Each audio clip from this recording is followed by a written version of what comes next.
Alright. Does anyone feel confident enough to recap what happened in the last session, or should I try to recap it based on my memories?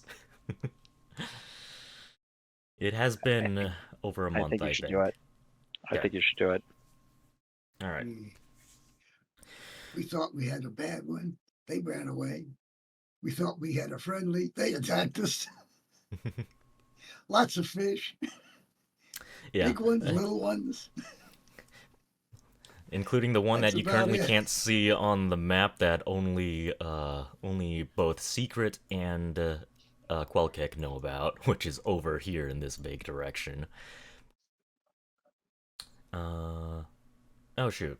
Uh, Ash, are you signing into Roll20 on my laptop? Because I noticed you're not in the game right now. I'm doing that now. Am I supposed to do it through Chrome or would you prefer me? Hold, please. I'll be right back.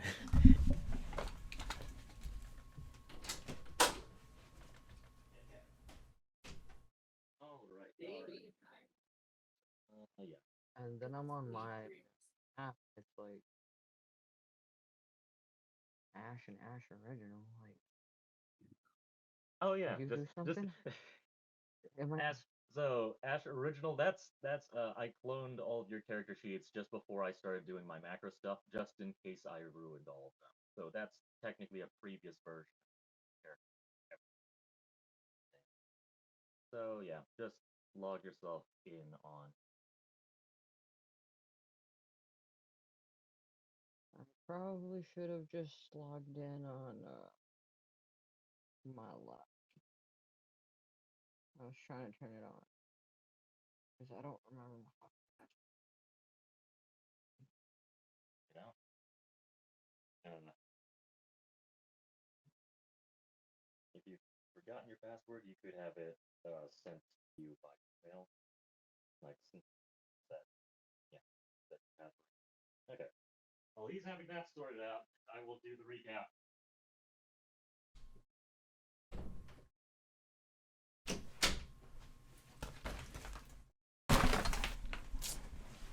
Don't mind the noise. I almost just knocked over an entire bin of plastic bottles. Would have been an interesting time to clean up and an interesting noise over over a microphone. I don't know how that quality would have come through. Continue. And it's Blue Yeti quality, so probably shit. At least according to the internet.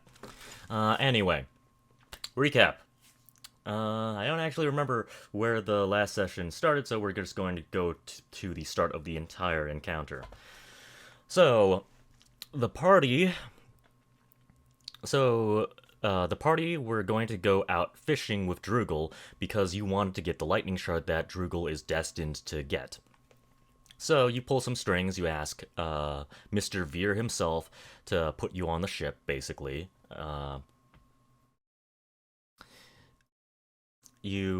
But Secret gets a vision that there's a flying ghost ship up in the sky and ghosts swarming around the fishing ship carrying people away. You report that to Veer before you guys left, and you also notify the crew of the potential dangers going forwards. Grayfield wanted to. Grayfield threw most of the fishing out.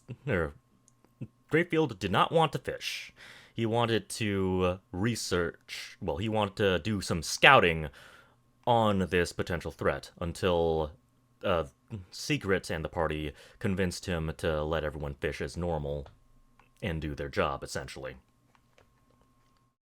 The party is basically out on. Some of the party is basically out on lookout duty. Stefan and Monica are busy having a picnic. While out at sea, you did bump into you bumped into another fishing ship. Secret and the other person in the crow's nest on the NPC ship bickered for a good while until being scared off by being told that you guys were searching for a kraken. You guys then bump into a town guard coastal defense ship from Veer. And the two of them were basically talking about essentially revolution with the captain. Captain was basically saying it's none of my business. But Secret told her that maybe they should be talking about this behind closed doors. So the captain, Captain Fay, was invited over onto the ship. Well, as it turned out from what Quelkek and what Quelkek and Ash discovered as they ran past, they were not exactly friendly. But they had bigger problems to deal with. Quelkek, through undisclosed means, discovered that you guys were being tailed by some sort of bony monster. And I will show you the picture of the thing again. Looks something like this. At the very least, It's Secret burned knows. into my memories, so Yeah. It's burned into his memories and burned into Secret's memories. I believe Quelkek has... I forget exactly how much you disclosed, but I imagine you probably would have warned Ash that something might be attacking from below, right? I mentioned something of a giant creature below decks that was Yeah. most likely going to attack the ship, yeah. But I didn't necessarily give too much detail because those are words, not just images in a brain, so... Okay. So Ash carried Quelkek out of the bottom deck. Let's see. I'm gonna skip over some of the side details and mischief.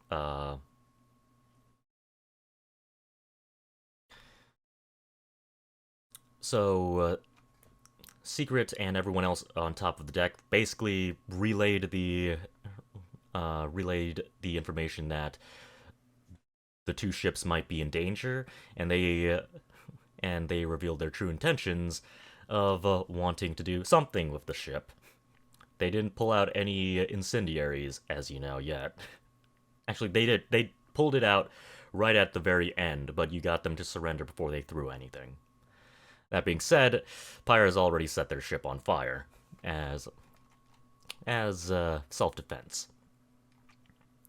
Yes, entirely self-defense, entirely justified. I mean, they attacked you first.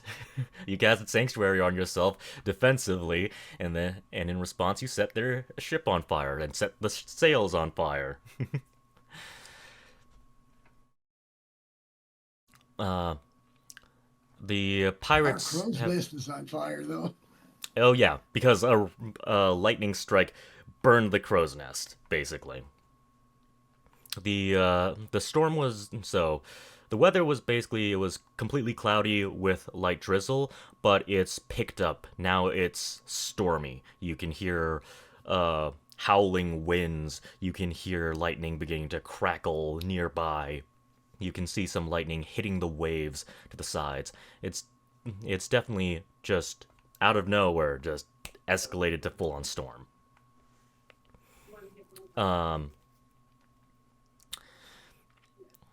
You guys got the other ship to surrender. You showed that you had their captain hostage. And technically, Benrax might have said that she was put to sleep, but you don't know the details of any of that. She's currently just sleeping right now. There's nothing keeping her arms or binding her legs or anything. After that situation calmed down, you noticed the whale in the distance that Stefan's familiar had seen. The glowing whale is coming closer and is now in front of the other ship. And before I forget, actually it might not be the best time. Screw it. We'll just play the battle music for right now, because I might forget it later.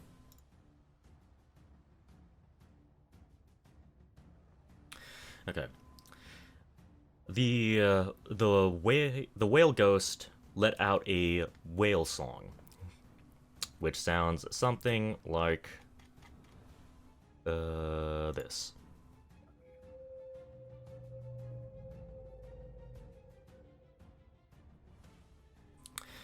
After hearing that whale song, the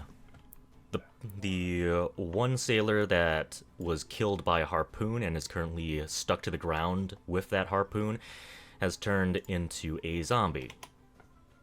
She has somehow completely changed genders and grew out a beard. On top of that, Quelkick was also doing something beneath the boards. No one should be able to see it right now except Pyre. Are you on the enemy ship or are you still on the bridge? Because that will determine whether or not you see the other whale. That is a good point. I am on the enemy ship. I am guarding the gateway to the bridge. Okay. All right. It depends on how far it stretches, but based on how it's drawn, I'm essentially, if someone flipped up the other side of the bridge, I would go flying like a seesaw. Okay. I'll say you can just barely. I'll say. Okay. Since you said if someone flipped the other side, then you're still essentially on the bridge. You're at the very edge where the staircases are beginning to lead down. So yes, you do see. You can't see the whale directly in front of the ship, but you do see the other whale under the sea in between the ships from your current vantage point. All right. But you do see, everyone can see a dim neon green glow from the front of the ship and only from anyone who's anywhere near the bridge. You can see one from behind your ship. For everyone else, you're essentially blind. You can't see anything except for, well, on your ship, you all can definitely see the whale up over there. The bigger of the two whales. On top of that, with Quelkick and Ash's situation, Ash witnessed Quelkick basically just randomly collapsing. You saw something come out of Quelkick and then drag a whale-looking spirit below the deck, like phasing underneath the floorboards, basically. And then you saw all of the fish begin to glow neon green and then starts swirling around like a vortex of schooling fish. You managed to walk out of their range. Technically, you should be just a little bit further. You did walk out of their range, and give me just a moment. It looks like the API might have crashed. But,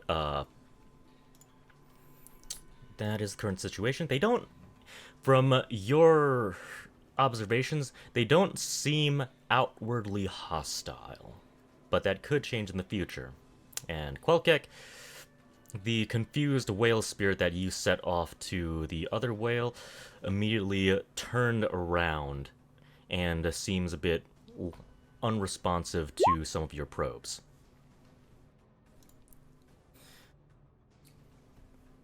But you do hear, must kill. Must eat. You do hear that from your connection with the baby whale specifically. Oh, I am well aware of the situation at this point.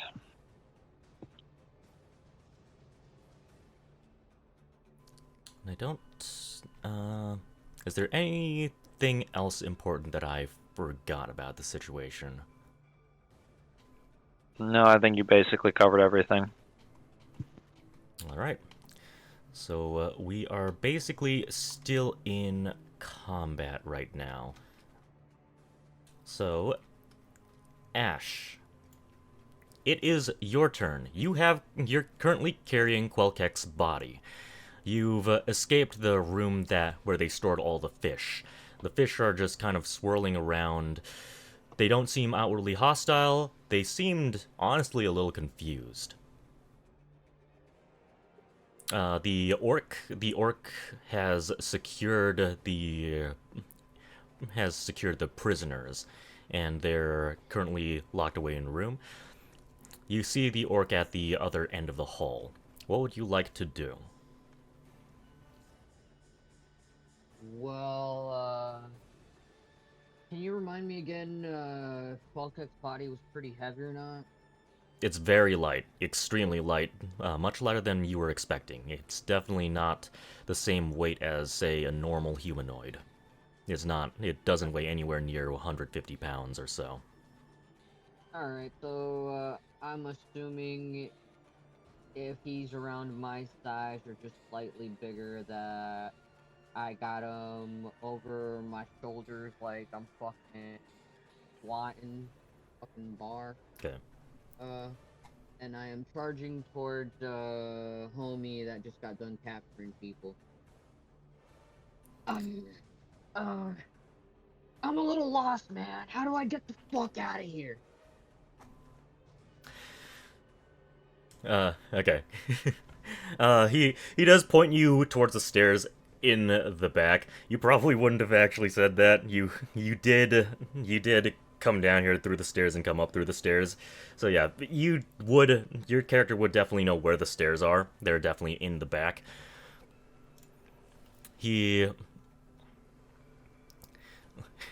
And the sailor, I forget if I showed everyone his image.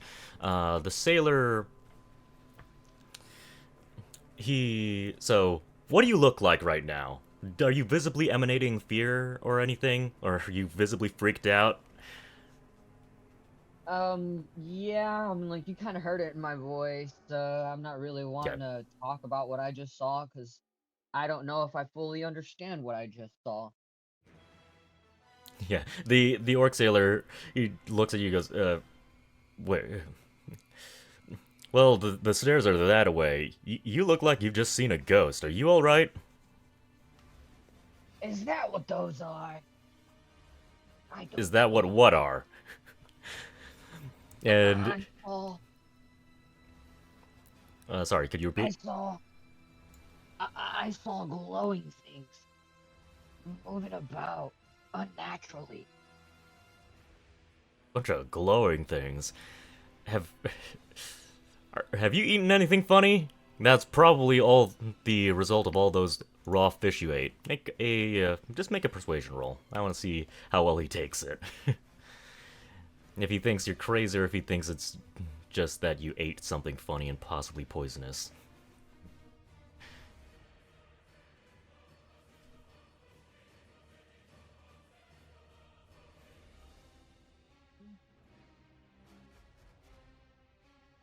Ugh. You remember how to access your character sheet? Yeah, it was Okay. floating a bit. Persuasion. Persuasion.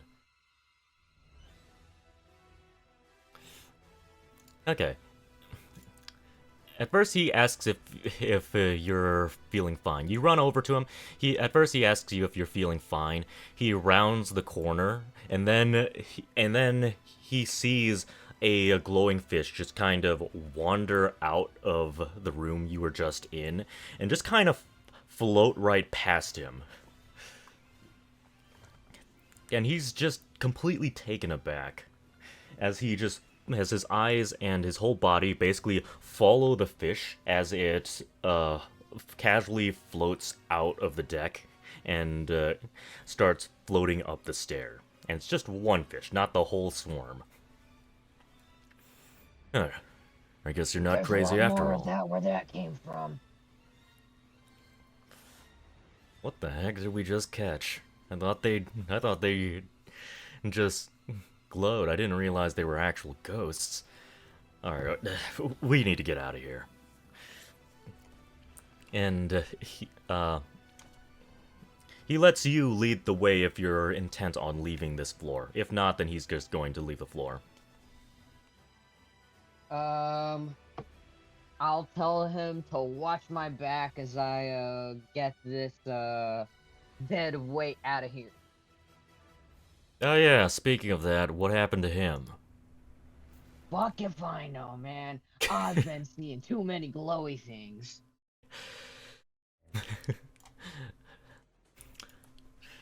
Yeah. Today's been one weird day. Talk about ghosts and pirates and disappearances. I need a cold one after this. I like one too. Hey, if we're still breathing after all this, it'll be my treat, alright?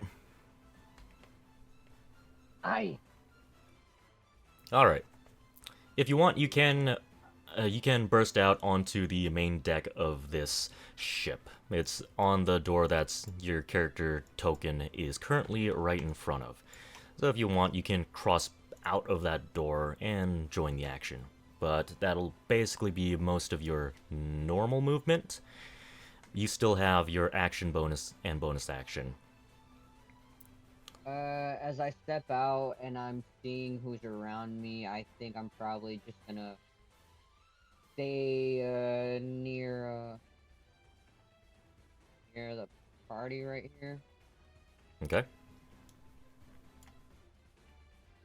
And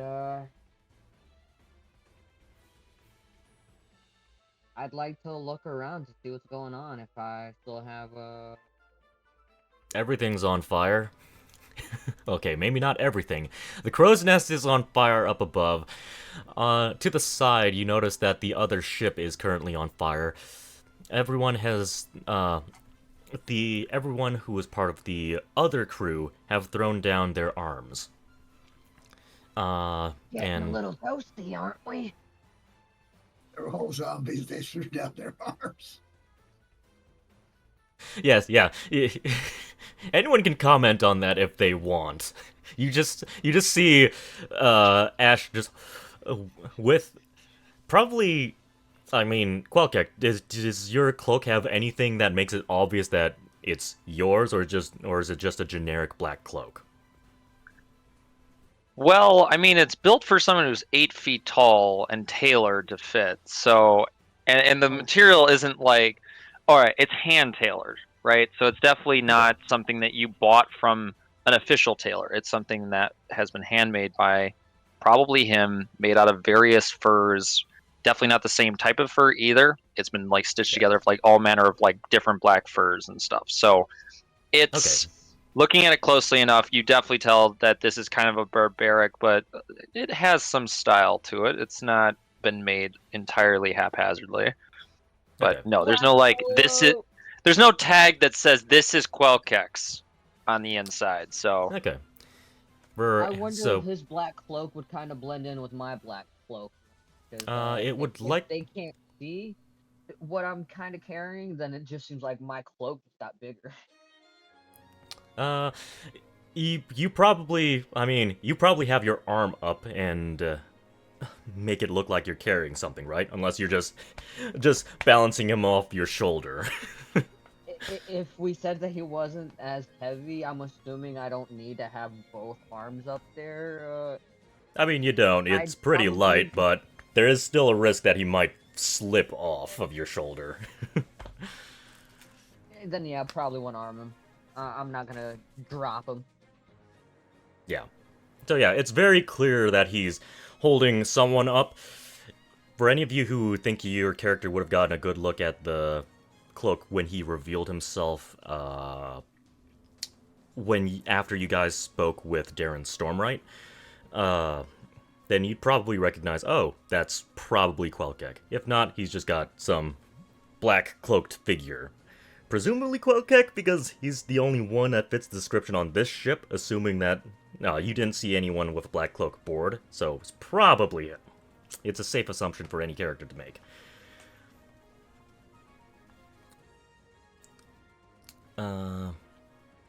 But first, first, before we have anyone commenting on the Quelkick situation, the pyre.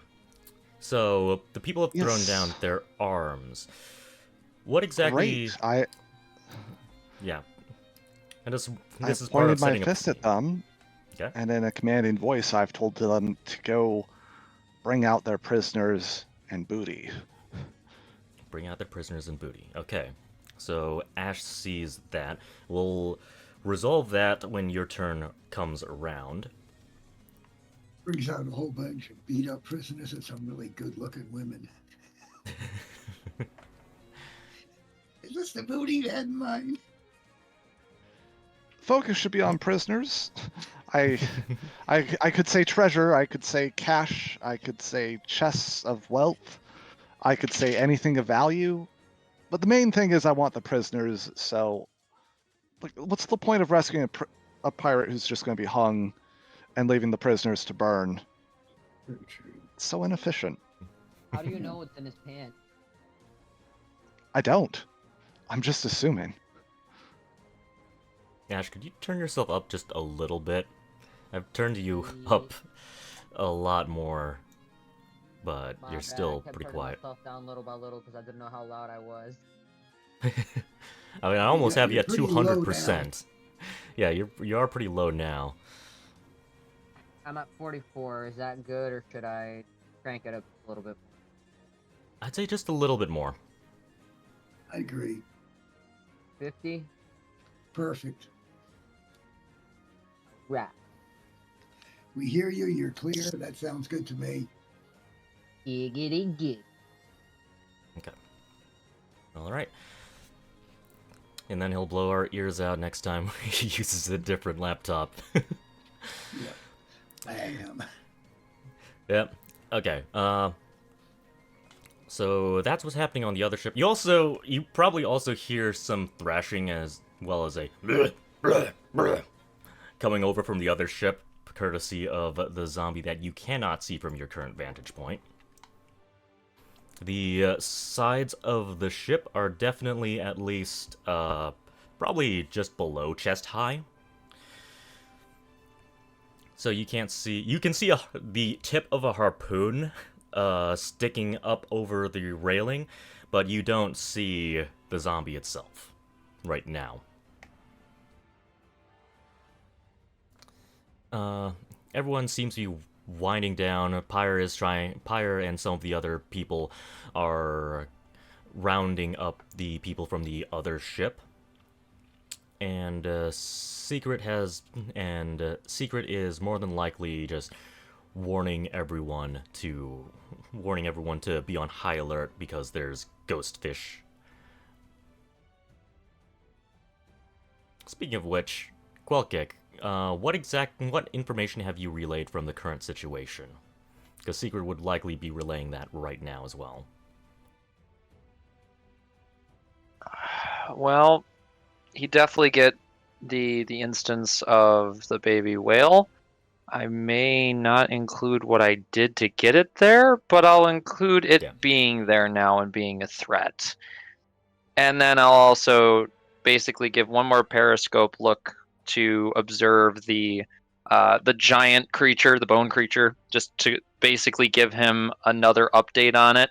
And then I would also, because my body, I'm double checking something in terms of that, just so that it kind of matters right now.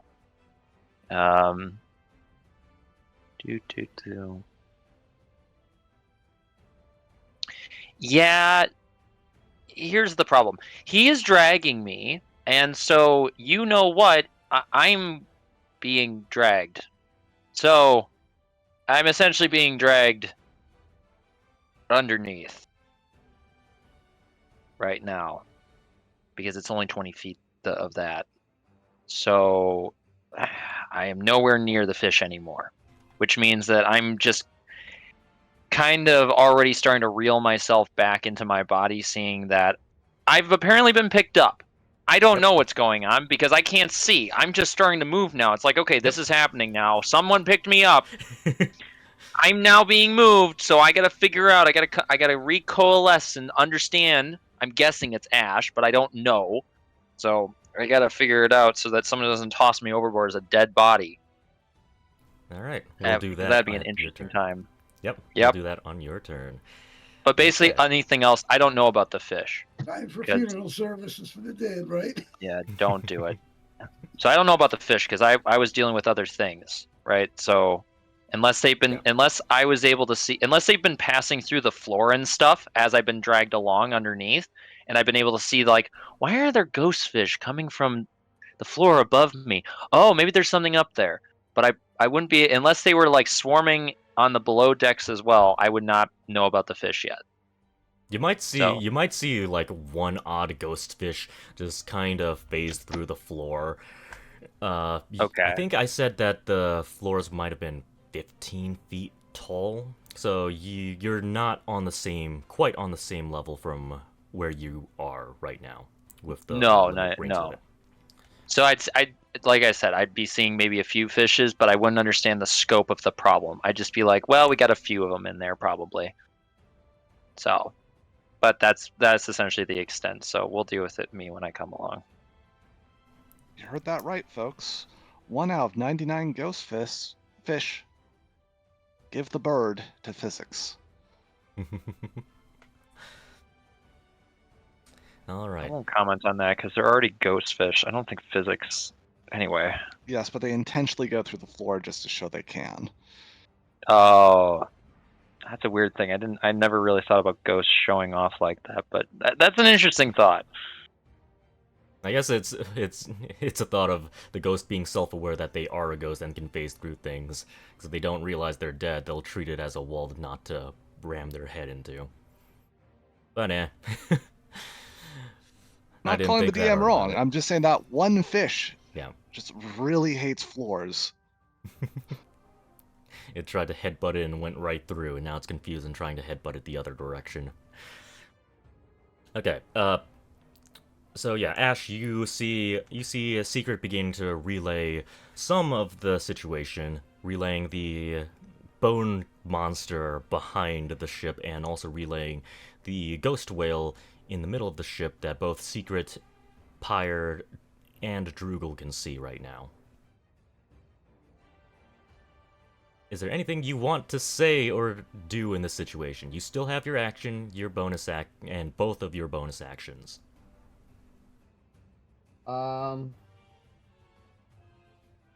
Because I feel like Stefan or Monica might know about what the below thingies are, and the other guy said they were ghosts. I'm still kind of unsure what the fuck is going on. Hold on, I think I might need to go over there and turn off the auto detecting because you were beginning to fade out there. So I'll be right back.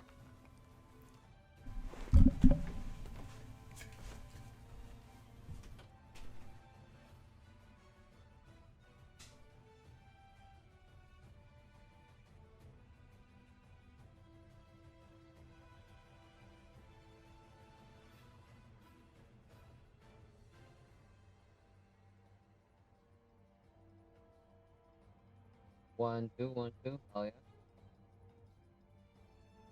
Yeah.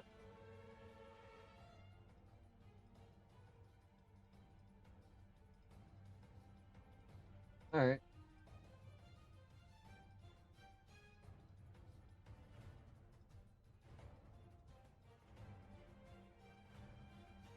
We doing, guys? Do I sound better? Hopefully, I'm not fading out. I'd like to be faded though. You're pretty good. Yeah, we can hear you okay. You're pretty good. All right, and if we're getting additional background noise, then you can just bump that sensitivity slider up a little bit. Got it. Okay. Part-time DM, part-time IT guy. Let's go. All right. So what did you? Could you repeat what you wanted to do? So you I want was to? wanting to ask Stefan if he knew or if he could elaborate more on what I'm technically seeing going on, and why I might have seen something glow out of what I. I've seen something glow out of what? Out of Quelkek. Oh yeah, the weird glowing thing that came out of Quelkek. Okay, both questions: the glowing fish and some glowing thing that came out of Quelkek. Okay.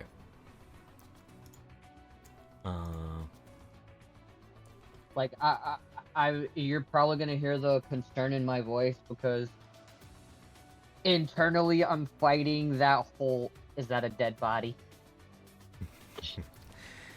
Okay. I'm not gonna eat you, I promise. I have more self-restraint. You're asking both of them, right? Stefan and Monica? Yeah. Okay. Seemed like they were next to each other, so I was just like kind of talking out loud in general, seeing who would Are they reply. always glowing? The one we probably caught, maybe, but they seem a little different. As he says that, you see a singular floating ghost fish just kind of fly out the room behind the orc, and then just kind of start flying away off into the sky.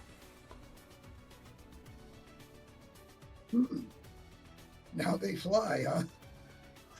Now that's weird. I Oh, knew they were not glowing, crazy. but they're flying. Wow. I don't know what to think about that. maybe I they've just I learned how to wonder swim whether in. they But They know how to swim in air, yeah. Damn. Yeah. Yep. That's a weird fish. I'll tell you that. Do you know anything about those, Monica? You were looking at that one we caught. Did you see anything make it do that? I mean, I don't know. Maybe they're foreign fish that come from Farwind. That is a city up in the sky, so maybe if they have fish up there, they can swim through air too. Though wouldn't that just make them a bird? Yeah. Well, maybe they're a bird with gills and fins. Hmm. You know, Maybe but it's all- if they flew in the air, they breathe air, and then they were in the water, they drown. Interesting. Maybe it's I don't just know. a They're change in weird. perspective. Maybe anything can be a fish. Maybe anything can be a fish depending on how you look at it. Maybe worms are also fish, but but they swim through the ground. Interesting. Interesting concept. That's your answer, Ash. Is there anything else you'd like to do unless you want to try to probe even further? I guess I'm just gonna drop Quelkek's body next to them and be like, okay,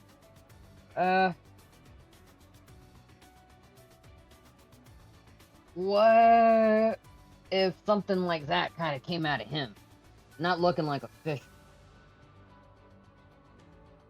Do you mean the guy with that bug guy was a fish? Really? Was that his soul or something? Maybe it was a spirit animal. Wait, so the spirit animal of bug people are fish?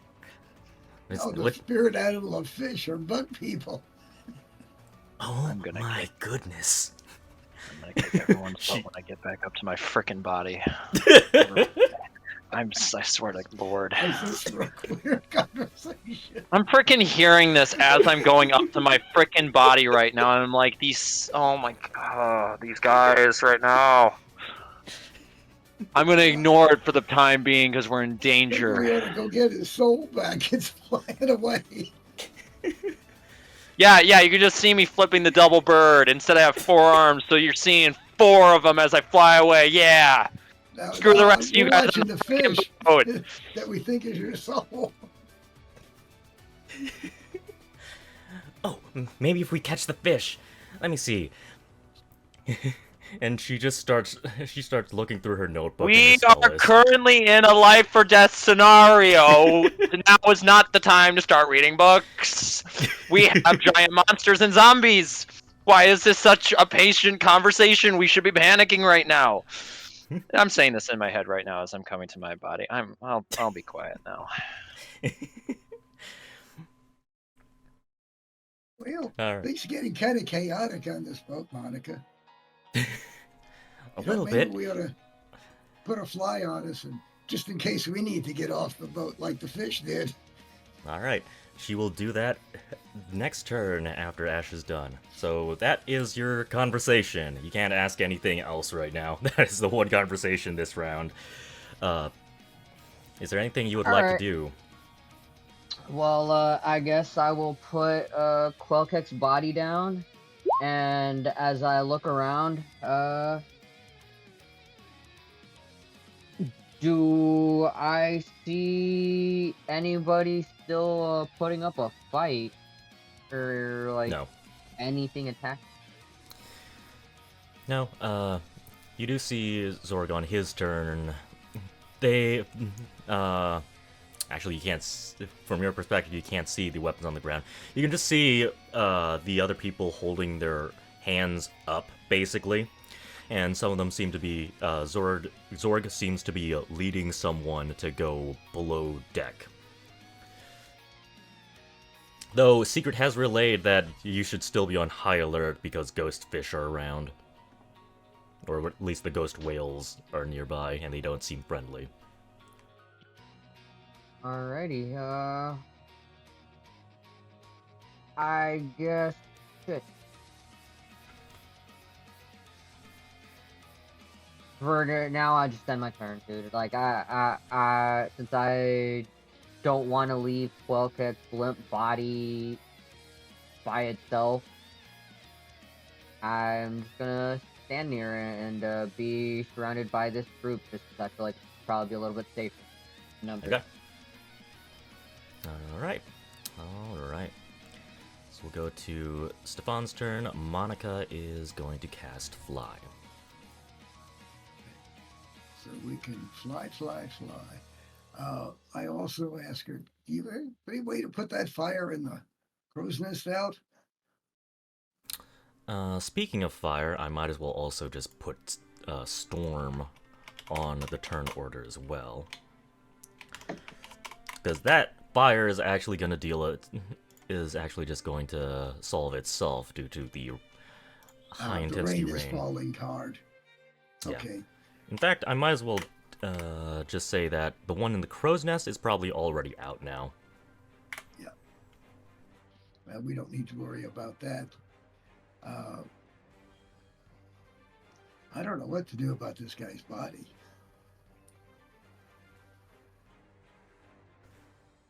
We don't see anybody looking hostile anywhere, do we? No, you do not. Yeah. And we see, do these whales look like they're maybe flying fish too? Based on what your familiar had seen, they didn't look like they were swimming through the water. They're definitely under the water, but they didn't move their fins or tail like they're swimming. They're just kind of floating through the water. Oh my. Could be kind of nasty if those suckers could just decide to fly up and start munching up our ship. Well, we'll just Possibly. have to see. I'm going to do a hold action with a Eldritch Blast in case anything hostile comes at us. Okay. Alright. And just so I don't forget, I'm also going to add Fly. Fly and probably just add a little token. So, prepare, action, Eldritch Blast. Okay.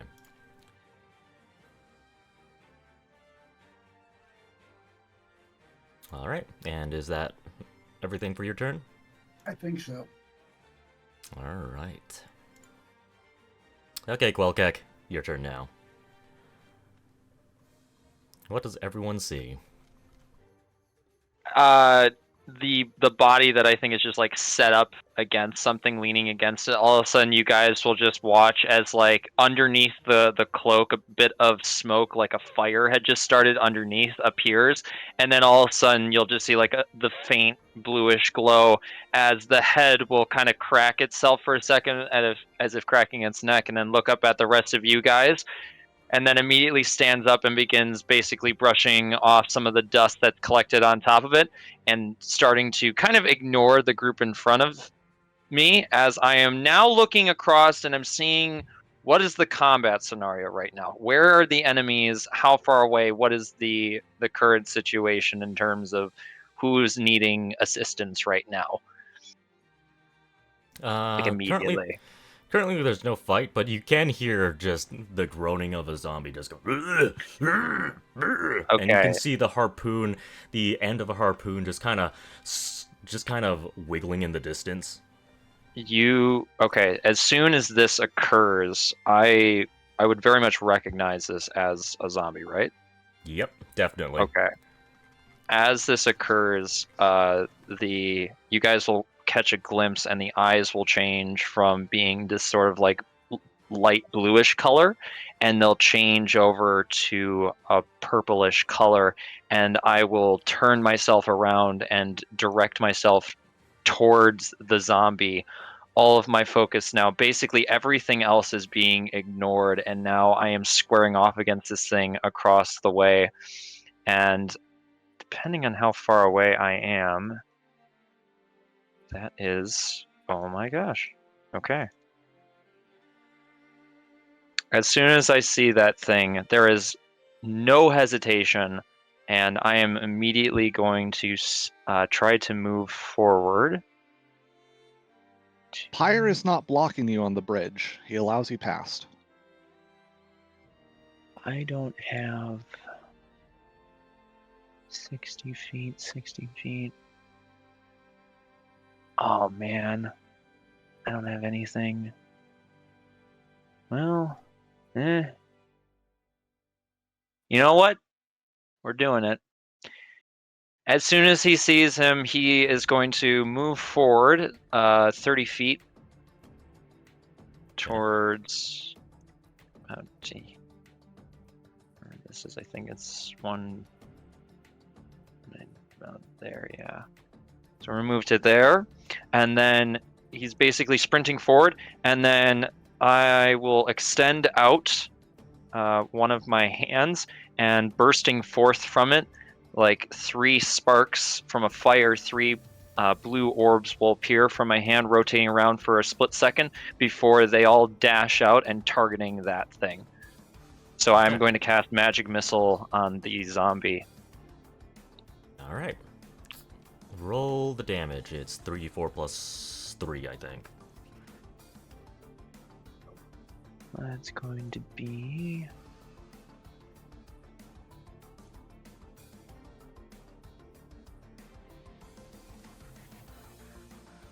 And then just roll an additional 2d4 plus 2. Yeah. Okay. So 14. 14 damage.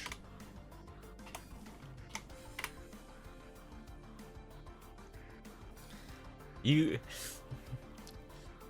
Pyre and Zorg see these little sparks just whisk right past them and just hit the zombie squirming from the harpoon. You can hear grunt as all 3 hit him directly. The zombie just seems to be flailing more wildly, still unable to escape its current predicament. I believe that's the ending of my turn, but all my focus is now on that thing. Yep.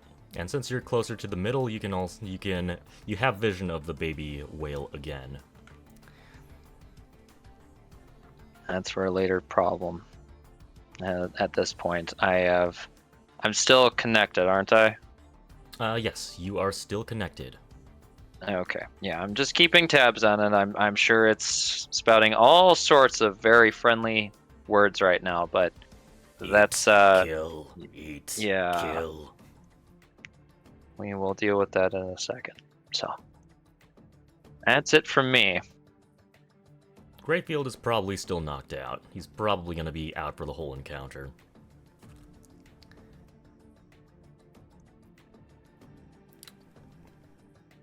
In that spirit. Okay. Can I toggle move speed? Wait, is token mode up? Yeah, it is up. It's just not... Oh, it's probably not set as the default. Right. Oh well. So... Don't broadcast others, and let's see. Based on where it was, the whale is going to... I'm gonna make one check. One check first before I do this. Okay. Quelkek and Pyre. The baby whale that you guys see in the in between the ships, it goes... You can see its glow go underneath your ship, and then the glowing just completely disappears. Do I still have an idea of where it is though? Because would I be able to know where it is? Let me check your telepathic link one more time. You might not I don't know if exactly. It doesn't specify distance. Would I be able to tell that though through the just like the how long the link is, or is that something I can do with an Arcana check or something? Let's see. So based on the link that you can see, as well as just trying to use some basic wisdom, you don't see the glowing. The glowing was very bright and obvious, so it's probably in the ship. Okay, gotcha. That's enough for me.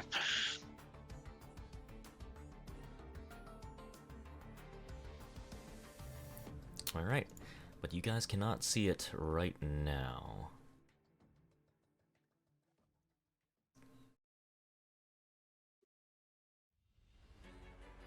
Let me just double check.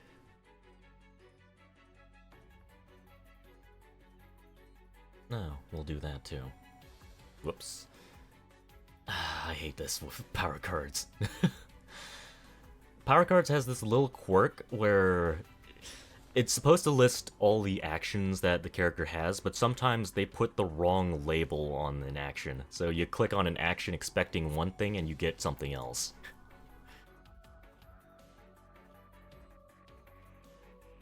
Okay, let's do this. GM layer, do that. Oops. Oh shit.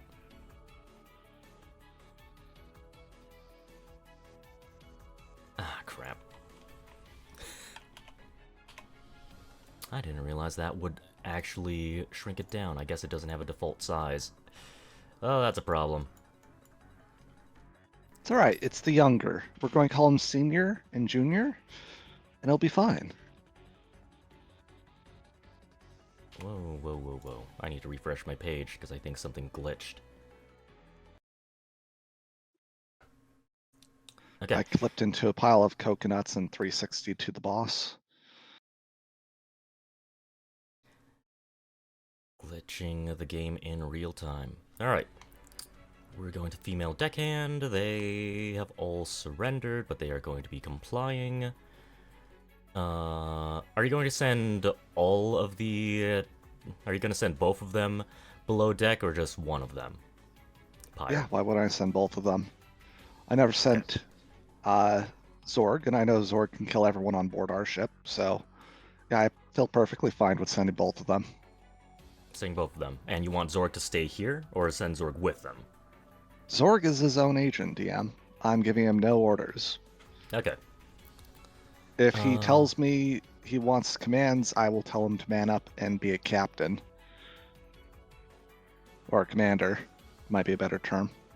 All right. Besides it's a shame that, he's not here. It is. But do what Zorg would do. Do what fits the scene. I am not controlling Zorg. Okay. I am simply made it perfectly clear that they will not be surrendering nor be on board our ship if they don't offer tribute.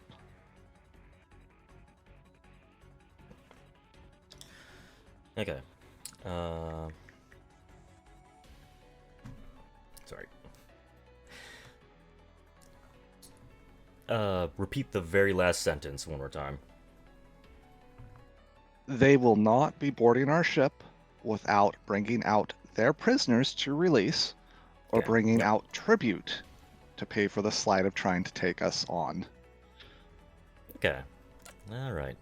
And Their ship is burning. They can do whatever the hell they want over here. At least it's burning for now. The storm's probably going to put it out sometime.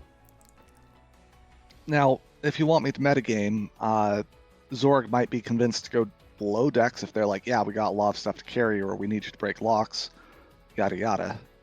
Or if they're being shady. But in the meantime, Pyre's just trolling them. Okay. Zorg is...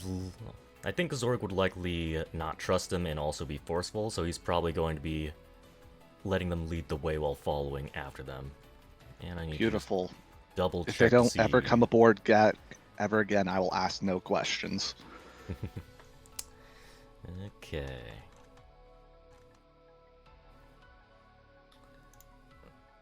Skip past you. Skip past you. That guy is currently tied up.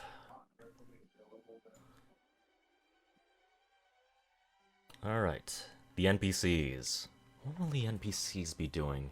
They're without a captain right now. And I guess I haven't figured out who of these would be the first mate. I wasn't expecting the captain to go down, so It's the orc that's below deck. well, the orc was right behind Ash, so the orc is probably going to be the first mate because Drugel just joined. It's what you said previously. I do remember that, though my memory is as reliable as Swiss cheese. Alright, so, heeding Secret's warning, the orc,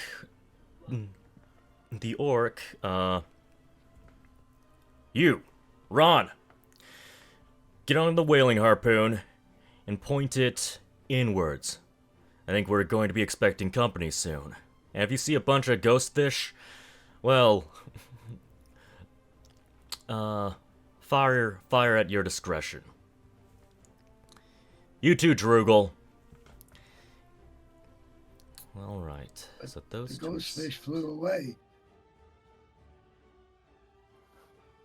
Well, yeah, I know that. Some of them are flying away.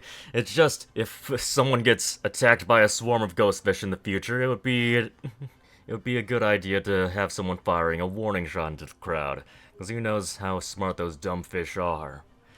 Maybe they'll get spooked when you spear a couple of them.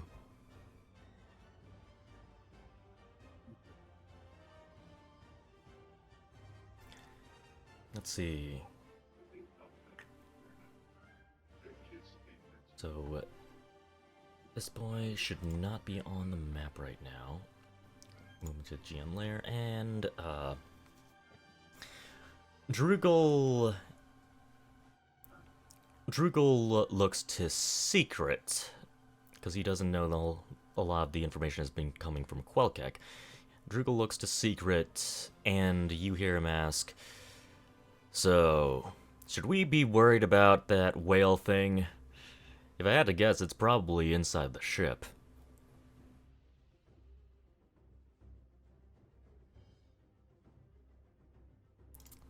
Since Secret's not here, I mean, Quelk, if you want to interject, you can feel free to.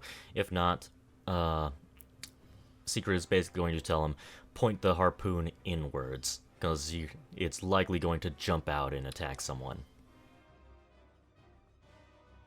I would have figured that he would already start to say that as soon as I sent that image to him, or he'd be, basically telling people to watch underneath. So with that assumption, I'm completing my mission right now. I have something that needs to be done. All right. I think that's most of the NPCs. The goblin is still carrying the unconscious captain and is still confused about everything. So I guess I'll just take her back below deck. I guess, or something. I will. I'll have to stop there because he's going to go down below decks. That's a terrible idea. Okay, so he did hear that the thing went underneath and he's still like, I should take her below decks. That's still what he says. With Secret telling him that the thing went below the ship and is probably in the ship. The goblin Look, is still questioning he's to take him out. He's a slave. Don't forget that. he might not be exactly the most intelligent. Oh, that's an understatement. Okay, so is there any place that a unconscious person could be placed in that's inconspicuous? That I don't. I'm trying to think of any place here that we can just Can we toss her under the stairs over here? Uh, Is there like a now space that I or think, something? now that I think Is there like about a it, probably barrel? would have. There probably would be a space under there. Yes, they probably would Okay. store a couple things under there. Is there a barrel someplace? A box? There's likely a couple barrels above deck. Some of them Are big enough for containing- human? big enough for a human, but they'd be filled with something. Filled with either water or wine or other supplies or goods. All right, we're Probably shoving some her underneath harpoons. the stairs. So Okay. I will stop in my tracks, turn towards the goblin, and just change the eye color from purple to slightly more red.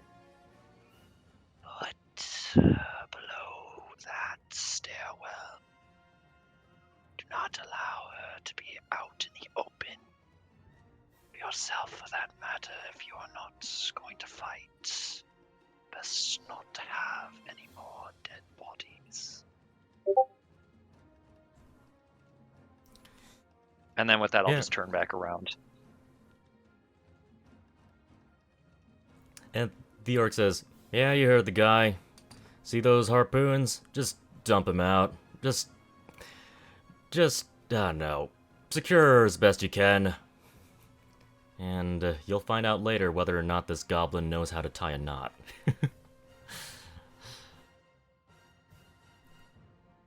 Alright, so he's going to be putting her in a barrel.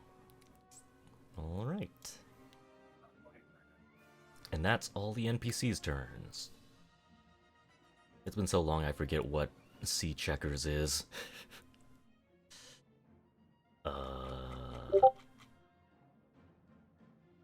Funny noises and don't worry about it. Oh yeah. Oh yeah. I forgot about that. While I'm busy figuring that out. Oh yeah, secret. Secret's not here. Honestly, I would be the only one who would be knowledgeable of all his custom stuff, so I have to play him.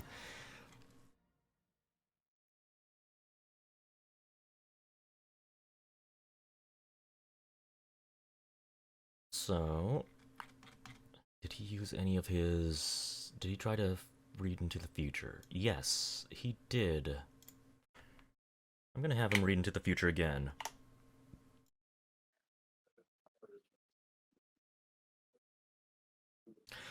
Quelkek, Secret turns to you and he asks... he turns to you and he asks, do you think that the undead are being controlled somehow? I will turn towards him and I will lessen it to be more of a blue coloration when I look at him. There is a certain presence behind it all, one of calm, one of purpose. There is something in the maelstrom of pain and misery that is able to keep itself coherent. I can make my assumptions about what a force could do, or whether or not it is the captain of this maelstrom. I cannot confirm it, though. But from the sounds of it, it strongly suggests that there is a coherent voice in this maelstrom, it would be an easy assumption to make. In that case, and he looks over to Zorg, because Zorg had revealed a long time ago that he does bear the Mark of Nile. He says, Zorg, I know you want to go down and you want to join the pirates in freeing whatever captives they have. But I think it would be a better idea if you stayed up here. And he continues, if you see a giant monster, a giant bone monster, a giant ghostly whale, I want you to use the Mark of Nile on it.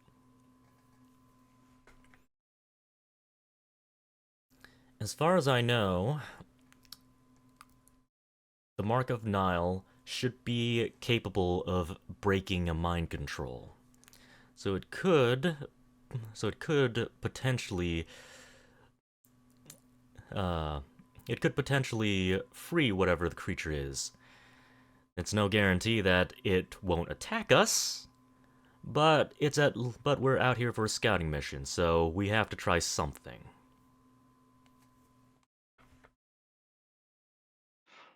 Hey, Zorg, do you take orders or do you command people?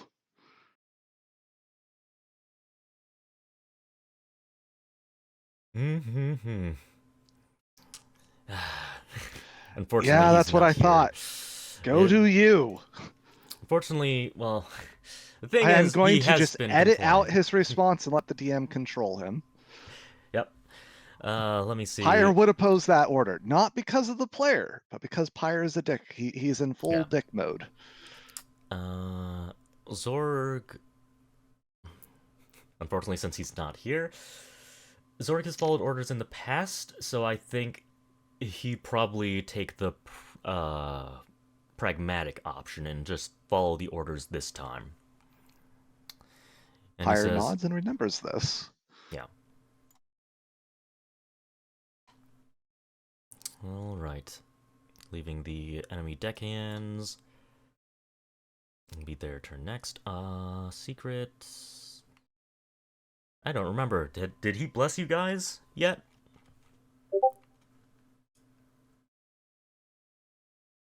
Let's say no for now, because I don't remember.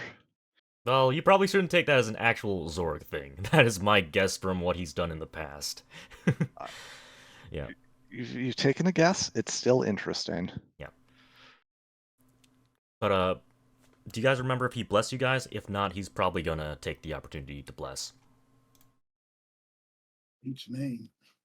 Okay. I'm just gonna assume he hasn't and just bless, Zorg, Pyre, I guess Stefan. Zorg, Pyre, and Stefan all get bless. Take a quick look. When I get something like that, I usually put it in somewhere. And I don't see it anywhere. Okay. So he probably hasn't. So I'm just gonna put that in chat just to mark it down.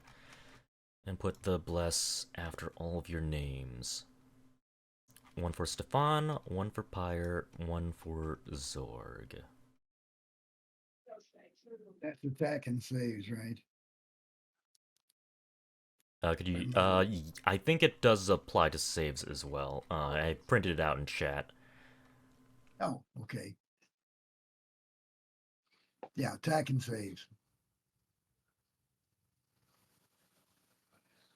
Alright. And add concentration.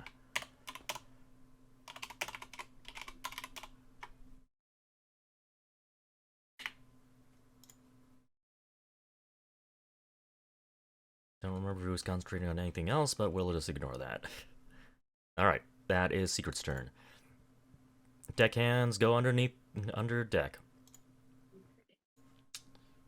Did the music stop for anyone else too? Yeah. Okay, give me a moment.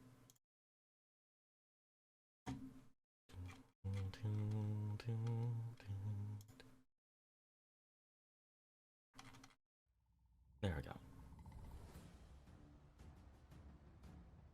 Alright. 2 deckhands under deck. Undead Pirate.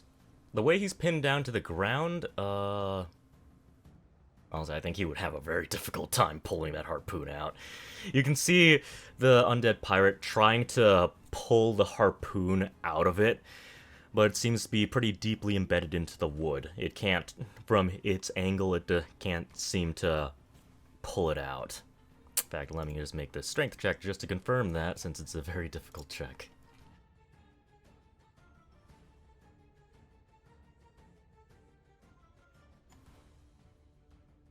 Never mind. He yanks the harpoon out, surprisingly. And you see it flying and go onto the deck.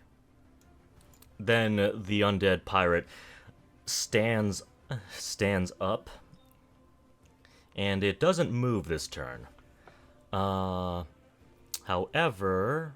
well, okay. Stefan, you do see the zombie. It's up to you whether or not you want to make an attack on it. If not, then the NPCs will make a harpoon attack on it. Well, I had the action prepared for the first hostile. Okay. Then make the Eldritch Blast on it.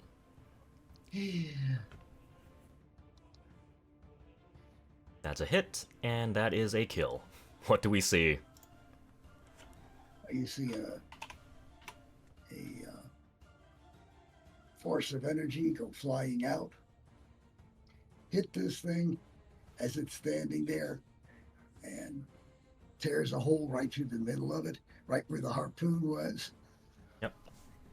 And it looks down and then falls over. And then you see something that looks kind of like a cloud of dust, a glowing light cloud of dust, vaguely similar to what you saw when Quelkek just got up and started moving around like nothing was wrong. You see this like bright colored cloud of dust that's pale blue in color just rise out of the body. And then you see it start drifting up into the clouds. Oh wait, and that's not the only thing that happens. That's not the only thing that happens. The dead body that was... Oh wait, that is the dead body. Never mind. There's not two things on there. But the harpoon that was on the ground that was discarded, it glows the pale green color similar to the whale and the ghost fish that you had seen earlier. And it also begins floating up into the sky, and as well as a bunch of other nearby miscellaneous items. They glow a bright neon green, and they start floating and drifting up. 2 questions, DM. Are my gauntlets floating, and what's in the sky? Not what is floating in the sky, but what is it floating to in the sky? Your gauntlets are perfectly fine. It seems to have an area of effect. It seems to affect things within 10 feet of it, basically the next square, since every square is 10 feet on this map. Okay. And what is it floating to? It is very dark. You got a dark vision of 60 feet, right? Something like that. Okay. I'll say yes. Okay. Stefan, is your familiar on your shoulder, or is it in the sky? It's pretty close by. Close by. It's got Okay. It's not on my shoulder. It's pretty close. Okay. It's got a vision of 120 feet. Superior dark vision of 120 feet. Yeah. If I remember right. Yep. Yeah, it's something like that. Is there anything above us that is glowing? You don't see something that's glowing besides the things that are beginning to drift upwards. Nothing that immediately catches your eyes, and nothing within your dark vision. Okie dokie. You know, it keeps bothering me every once in a while. This great big, long green health bar, almost the length of our ship, appears. That kind of bothers me for some reason. Don't Sorry. worry, it's probably not the boss that's everything's floating to. It's fine, it's fine. It's actually the HP bar of the ship, in case it takes damage. Not Is it? your Okay. ship. Yeah. I was worried. We got a monster that's got that many hit points. In fact, I'm just gonna move this to the map layer right now, because I don't... Although you've set it on fire, it's still not quite enough to, In fact, I never took the damage for that. That probably... I'm just gonna It's assume. covered in oil. There's oil everywhere. Wait, did you cover it and- in oil? I just remember you... It was spewed already fire. covered in oil. It's water resilient. Oil was in copious amounts around this ship. I took advantage of that. Also, it was cells. Thus the fire. I'm Yeah. not saying the whole ship. I'm just saying that's why the whole cell caught fire. Alright, I'll take that. Okay. So that fire is definitely not going out. Also, I literally have no ability to say you said something because I've been wrong every time I've said that. I don't think, I remember the deckhands, they were pulling out Alchemist's fire or or oil flask or Molotovs when you set their ship on fire, and they were going to set your ship on fire in return. I don't think anyone on your ship ever dumped any oil on their sails at all. No, we didn't. I just thought there was passive amounts. I was probably wrong. I'm telling you to ignore what I said because trust your instinct, Joy. Don't let me bully you. Okay. Sailcloth burns pretty good. Yeah, Without burns pretty oil. well. It was only slightly Plus, it's damp. getting wet. Yeah. Okay. Hold on. So HP minus. We'll just say minus 20. That you dealt 26 damage.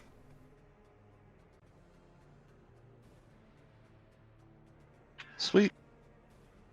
Another thing is, so you watch that bright blue cloud of dust begin drifting up into the sky, and then it glows neon green for a moment, and then it just completely disappears. The same thing happens with all the items that flew up with it. The harpoon, it was glowing neon green, and then it just vanishes.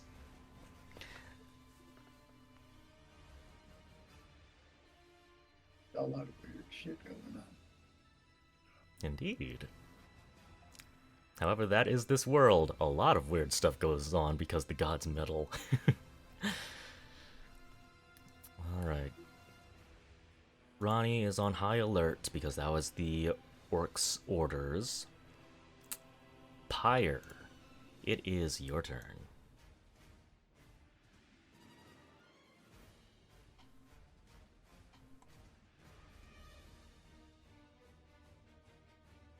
What would you like to do? The deckhands on the enemy ship has gone below deck, yes? Yes, I'm gonna move them there now. They have gone below deck. In the ultimate pyre move, I will pick up one of their weapons, walk over to this, chop or saw the bow on the harpoon, especially while it's slack, and then walk back. Okay, I'm just gonna X that out. Beautiful. So now it is inoperable. You could theoretically just try to make a ranged attack to try to disable the other whaling harpoon on the other side of the ship, if you want. Would that count as an attack? Yeah, I guess it's not a creature, so sure. I would say that I'll this do was that an item thingamabob. interaction to tear that thing off. And you know what the best spell is for this, right? I mean, I can only think of Firebolt. I'm not sure Yeah. whatever. Yeah. Does a 13 hit? I mean, it's just wood, so I don't think it's got a very high AC. Nope, it does not have a very high AC, so direct hit, 10 fire damage. Beautiful. And I go back to my post. Thing is, that is an attack on it, and rather than a very pinpoint precise thing, it does have a fair bit of HP. I'll say it's double damage because it's wood. It hits it. Yeah, that's fine. Sets it on fire. It's still up.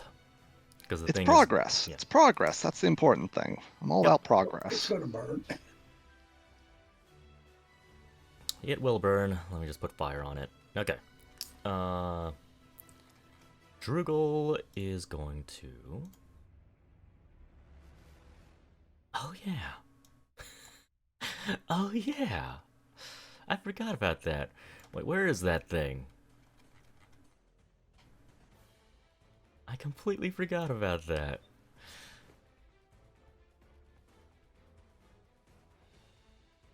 Hold on.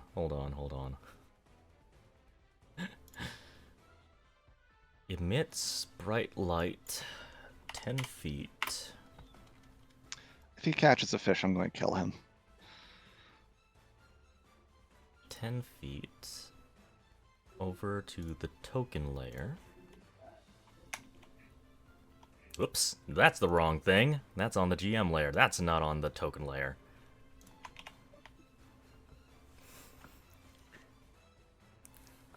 Coming into view, you see lightning. Begin to arc down towards your ship, and then all of a sudden, it just suddenly shifts its course. Like, does a let's see, a 45-degree angle trajectory change, and then strikes this fish. And you can see lightning coalescing into like an aura around it, as it slowly swims into view. It's definitely something a little bit unusual.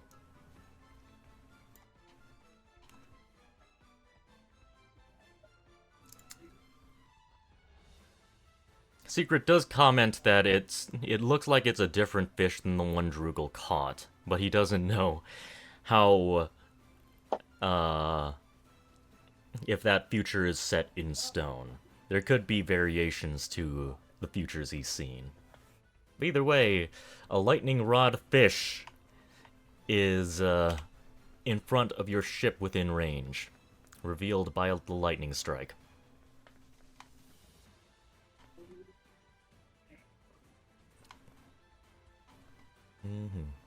I guess since Secret isn't here, I guess it's a coin flip whether or not Secret might try to goad Drugel into trying to catch a fish at this time. Because it could be the objective in his eyes. In fact, I'm going to do exactly that. He's here for his mission. He sees a glowing fish that for some reason caught lightning and is perfectly fine. So he's going to tell Drugel, despite everything that's happening, to fulfill his prophecy, basically.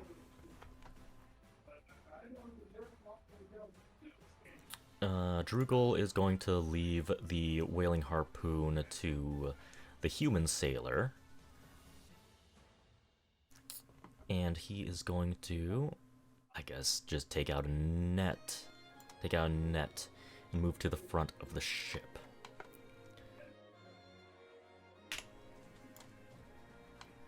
And that fish slowly creeps towards the ship. And that is Drugel's turn.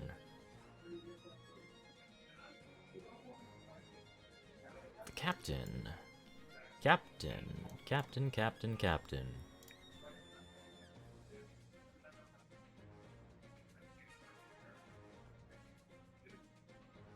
Ash, you just hear some light snoring from... the barrel that Captain Faye was kept in.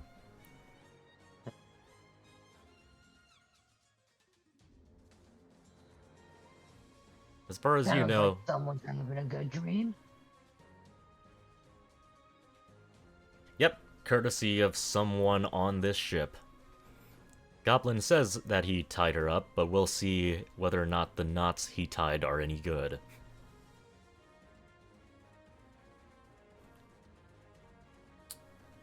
Zorg is going to stand right in the middle of your ship.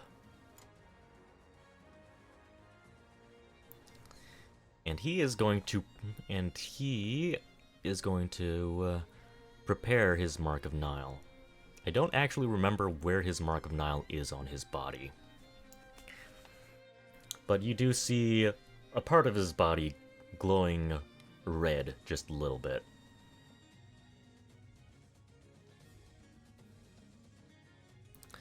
Zorg tells you... Zorg basically... Well, all of you overhear it, but he tells Secret that he can remove mind control, but it's only going to be one time. And it's only against a target that's within melee range of him.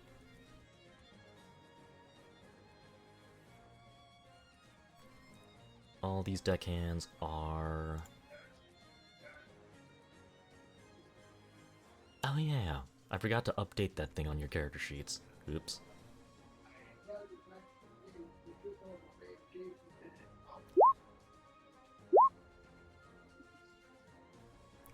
Deckhand, they're busy. She's dead. He's dead. Storm is going to shrink the fire.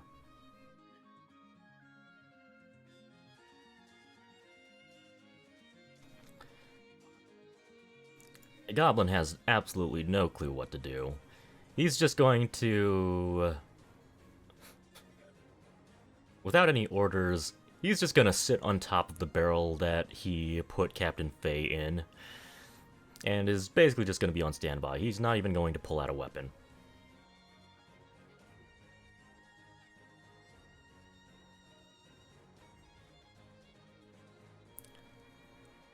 The whale? Okay.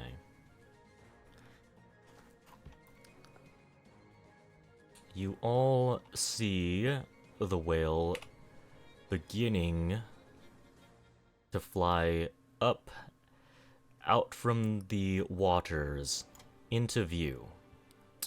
That's going to trigger 2 attacks, both from the harpoons.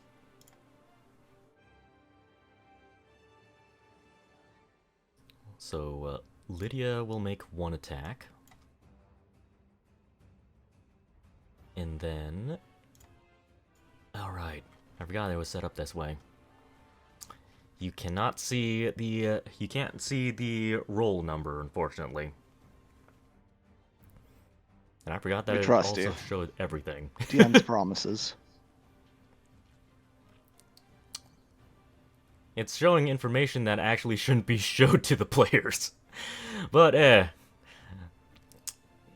well, that's something to fix in the future. I think this is a before fix character sheet. One of the first checks. So it takes a total of 37 damage. It's a gigantic word salad. At least, let's see.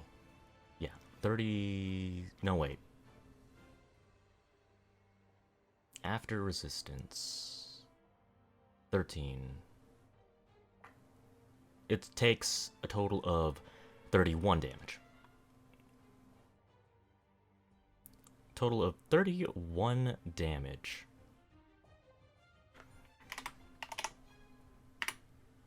Total of 31 damage.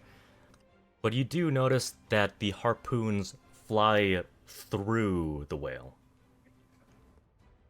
But it does seem to visibly get a reaction from the whale.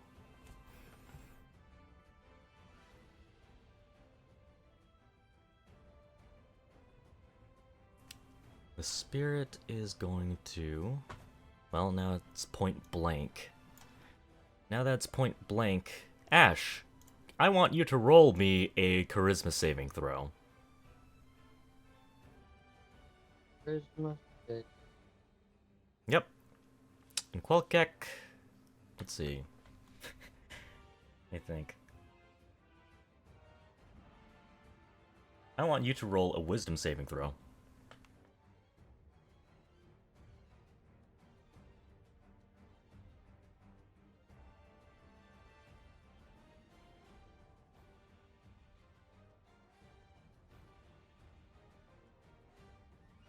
Nat 1. Oh dear. Does Secret have a reaction? He should. He should. What are you suggesting? I'm suggesting he swaps fates or does something with that nat 1. Okay, ooh, let me check how many points he's got, because I think, no, he's got all of them. He's got all reversal of fortune points. Okay, switch locations, so... Wait, where did he put the information on that? He must have kept it on a different thing. Yeah. Hold on. I need to go into the DMs and find the specific information on that. Locations. I think you can just swap locations and that would probably be fine. Yeah. Swap it with the goblin or swap it with one of the pirate captives. Specifically, currently he can only swap himself with another target. So in this case, Okay. he's going to swap himself with Quelkek. It's not going to affect him in particular.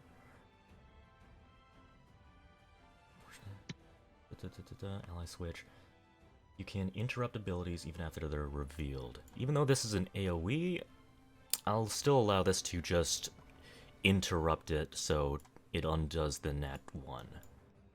So the two of you switch locations, and he uses 1 charge. He still has 5 charges left. So Quelkek resists the whiz save.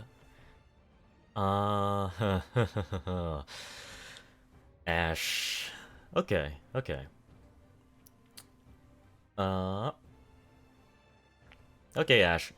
So this is going to be involving Jorgen. Do you want me to describe what happens in private, or do you care if everyone else hears what happens? I might as well let everybody in. Hey guys, this is your boy, the demon. You sound like you're a little underwater. He's My bad, I anticipating backed a up from bad the mic. action happening. Yeah, let the people know what's going on. Hey Okay. guys, your boy, the demon. Okay, you hear Jorgen start going absolutely crazy in the back of your head. He goes, what the hell is this? Out! Out! We need to get out! And you partially failed that. You move 15 feet out. He's not in control right now. He's not in control right now, but you move back inside. It's very, like, he says, Jorgen tells you, look, we need to get the hell away from whatever that thing is. You don't want to be in range. Of course I want to take over your body, but if he takes me over, then I don't even know what's gonna happen to the two of us. So please, do me a favor and stay the heck away. Jump into the sea or something. Drink one of those potions. We can't be here.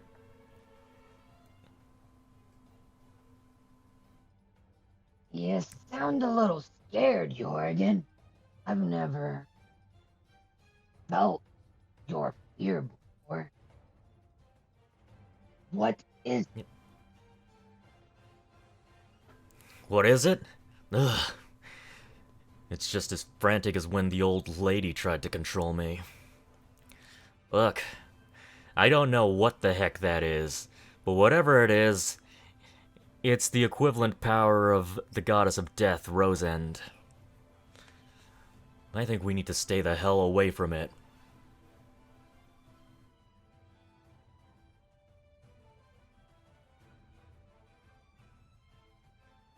If you have any questions, you can feel free to ask one thing. I'll answer one thing with Jorgen, and then we'll move on.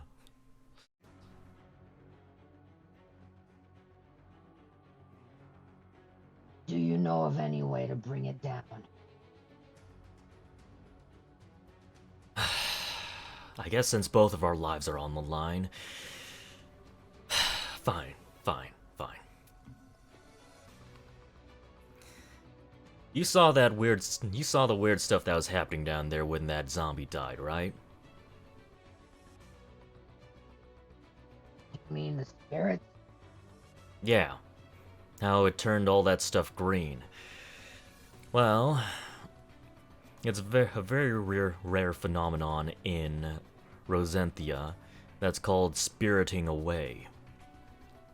It typically only happens in places that are the closest to the heavens. Not physically speaking, but spiritually in a sense. In a sense, you could say that these ghostly things are half in the material world and half in the ethereal plane. Your attacks aren't going to be that effective. Your attacks aren't going to be that effective while it's between worlds. So it's likely going to take a lot more unless you can goad it into entering the material world for real. And the way you can goad it into the material world, it's gonna be risky. But on your turn, I want you to get as close to that thing as possible.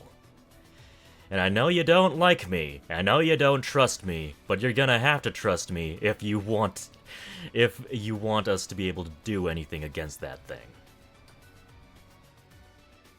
I'm gonna try to pull it into our world.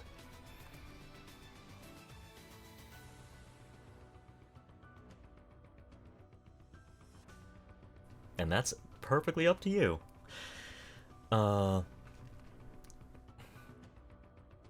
You hear wood beginning to creak underneath the ship as well. Quelkek, well, that's all that Jorgen is going to elaborate on the matter. When we get to your turn, it's up to you what you want to do. Whether you want to trust Jorgen and actually run headlong into it. He says it's very risky. There's a good chance that the thing he's trying to avoid might actually happen.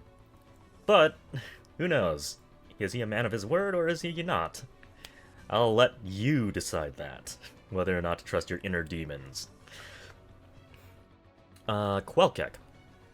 Before Secret swapped places with you, you felt something trying to drill into your head. You were feeling like agonizing pain. You felt a message of complete obedience being drilled right into your head, telling you to kill the living, telling you to eat what you can. And then Secret switched locations with you, and now those words are no longer echoing in your head.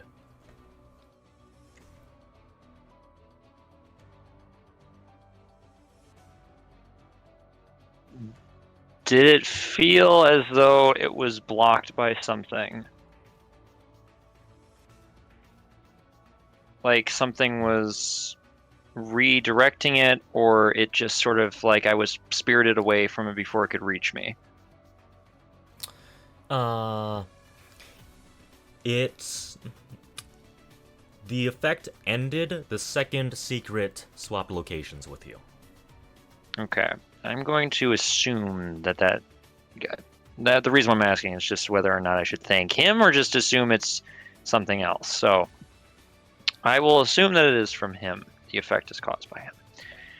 So I will just give him without speaking any words, I will simply give him like a taste of what I felt and what I heard. And so basically just giving him a rundown on what I just experienced and what I'm assuming he just stopped. Just basically just giving him that mental image and leaving it at that. And something is still there, and that more so to probably confirm his theory on the control aspect, that something is definitely similar among all these things. Basically, it's like an echo underneath everything, you know, that there's like a different voice for the whale. There was a different voices for everything else, but underneath it all, just in between the words, you could hear someone else. So that's what I'm giving him. Okay. So. All right. Since everyone else except Ash, because he's been forced to walk inside, would have heard that as well. Zorg is... Actually, no, wait. Are you saying this out loud or telepathically? If it's telepathically, no one hears it but Secret. Oh, I'm saying it telepathically. I'm not saying this out loud. Telepathically. Okay, Secret is going to say... Secret says, this might be a crazy idea, but what if Zorg tried to break mind control on that whale itself? If it seems to be controlling other things, what if we break control of that thing? Maybe that's being controlled by someone else. I have entered its mind. I know its thoughts. It only wishes for destruction. It does not appear to react. Remind me, did you connect with the main big whale? No, just a small one. Just a small one. Okay. He's referring to the big whale. The big whale. Oh, then I have no idea. Yeah. Oh, then I have no idea. Alright. If anyone has any oppositions to this plan, you can feel free to voice them. If not, he's going to ask Zorg to do exactly that.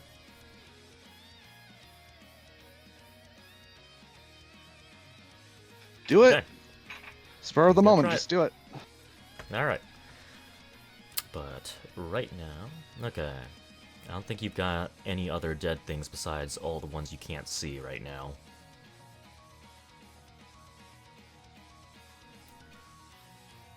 Oh yeah, that reminds me, I accidentally skipped a turn. There we go. That should resolve that turn for now. Okay, Ash, what is it that you want to do? You can relay any information about your inner demons to anyone in the party, but this is your spotlight now. Trust Jorgen, don't trust Jorgen. What will we see Ash do? As I step back out of the door, onto the deck, I'm just gonna be like, So is anybody else hearing voices in their heads, or am I going crazy? Oh, don't play stupid, Jorgen snaps. If I don't say yes. Unless you figure Play out the what that last means. soundtrack as Pyre slaps his hip. Oh, that's so Ash. So, guys, I don't know what's gonna happen. And I really hope we make it through this.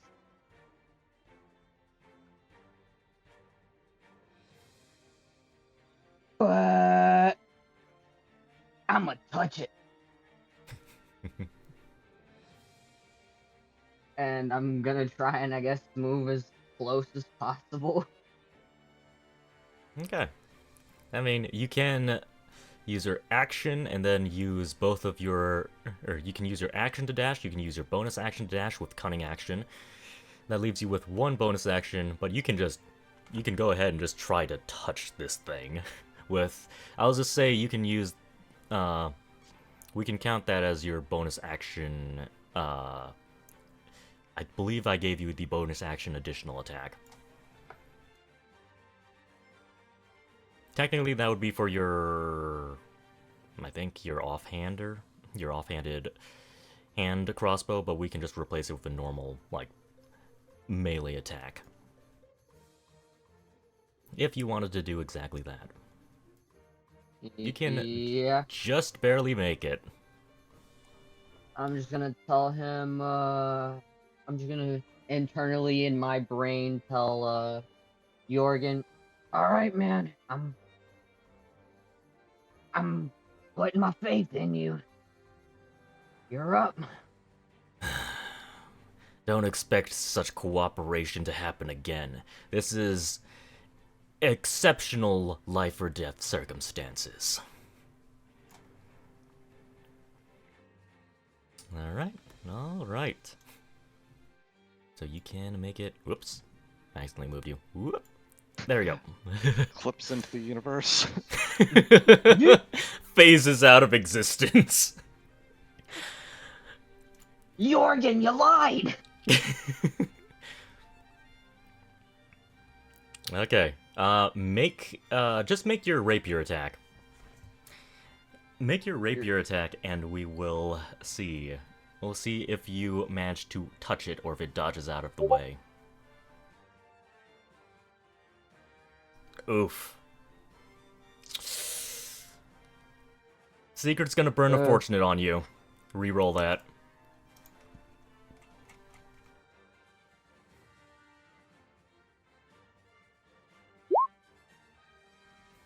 I think that hits. Yes, that hits. The second one hits. Okay. So, Ash grabs a hold onto the Wailing Spirit. Are you going to actually just... do you want to climb on top of it? Or do you just want to just literally just touch it? Are you grappling it, or are you just touch? he said to just get near it. I'm not gonna fully risk, falling to the depths, so touch. Alright. Just a simple touch. Alright. Here I have pictures of Ash riding on it, digging his spurs and yelling, "Yeehaw!" Look, Ash, I know you wanted a shark dog, but I guess you can settle for a cool ghost whale, right? Hell yeah. Okay. I'm gonna call him Lai. All right. So, where did you put the Mark of Rosend anywhere? Because I know that the Mark of Sirkava is on your heart, but I don't remember where the Mark of Rosend is on your body. I would have had it, right on, since Rosend isn't too smiled upon, I'm gonna have her, her mark on my, right shoulder. Right shoulder. Okay. So you see Ash's right shoulder begin to glow pink. And Jorgen says, no guarantees as to what's gonna happen next. But just keep your fingers crossed, and we'll see what happens. The whale that was glowing. The whale was glowing. In fact, I accidentally removed the aura when I did the other thing. The aura around the whale completely disappears. It still looks glowing. It still looks like it's glowing green, but it seems to react to being touched. It kind of recoils after Ash touches the whale. It's no longer glowing, and it looks at you, Ash, and bares its fangs a little bit. you can hear just a little bit of its whale noises. The whale, not exactly the whale song, but a little bit of the whale whistle. Well, someone's unhappy. Was I supposed to ask for consent?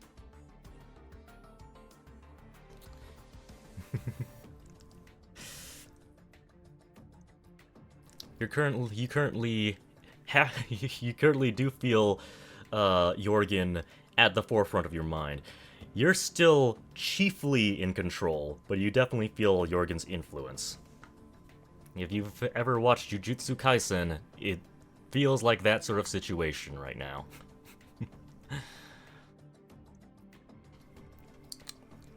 Alright. I think that's everything. That's everything you can do. You used your action dash, bonus action to make the melee attack. And that's it. Unless you have anything you want to say to others. If not, then that's it. Maybe this wasn't the brightest idea. And that's it. Alright. Alright, Stefan. You're currently flying right now, and I put that under Ash for some reason. That's okay. What are you going to do? I look over and I see this thing is it's kind of changing. And I wonder if it's going to take damage easier. So I'll toss it another Eldritch Blast. Okay. Ooh. Yeah, but look at the shitty rolls for damage. 1d8. So 5 plus 8. Yeah, it's above average at least. Yeah. Alright, so man. 20 damage in one smack. Okay. The harpoons phase through it. Your Eldritch Blast hits it square on its skin. And you see it actually recoil in pain. It looks at Ash, it bares its fangs, and then you just peg it right in one of the eyes, and it actually recoils. It turns itself around. Quelkek, you hear from your telepathic link with the baby whale. You begin to hear, huh? What just happened? Where am I? What am I doing? Why is there fish everywhere?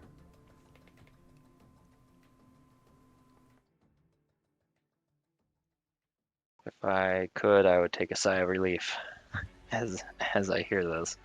So I want to purge this.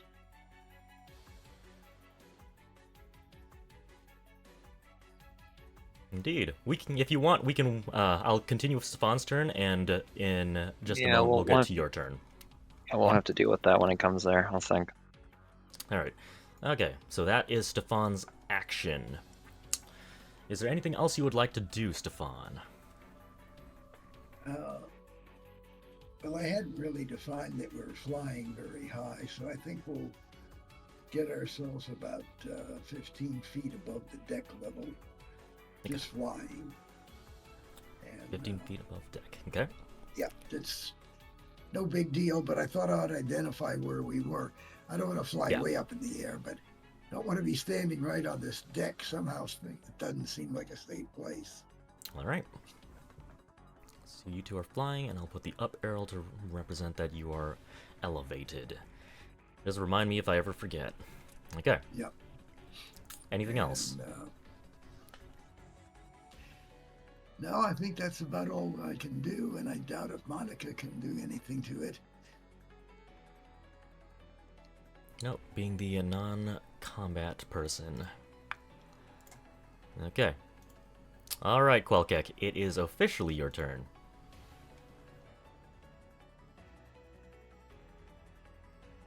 So I can see that this one has been sort of pacified, right? The big one? The big one, hold on, I need to subtract the damage. I didn't press enter. when doing damage to it. Okay.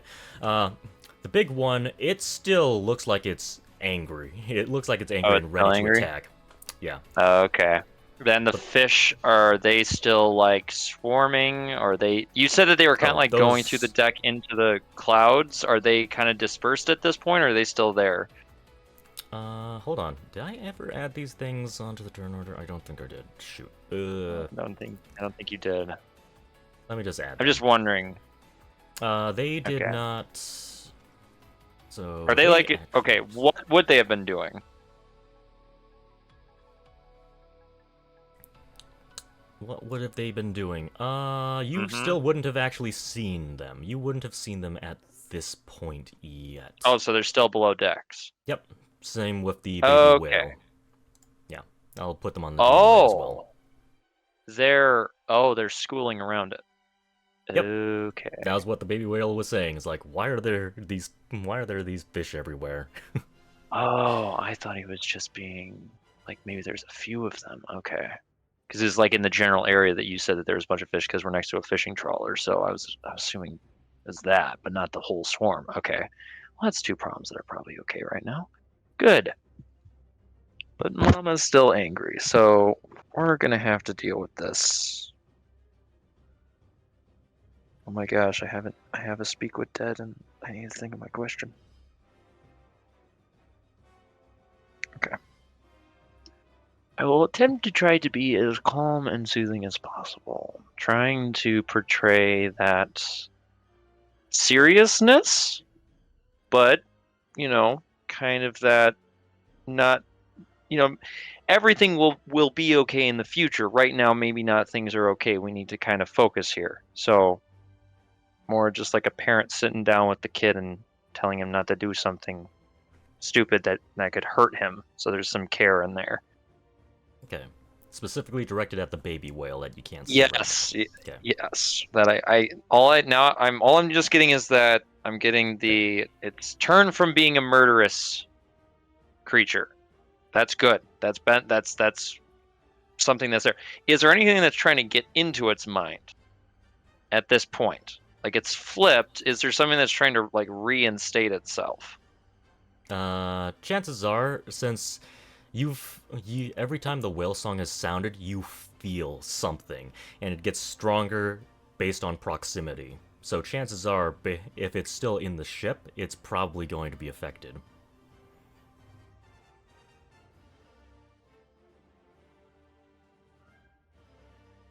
Okay. I know what I need to do. Hopefully. How fast could that thing swim from what I saw? 60 feet. 60 feet? Yes. What was the range that occurred how close was the large whale when it made that sound and all of a sudden the thing went to murder? That's a good question. Why don't you give me a perception roll to see if you can judge distance well enough?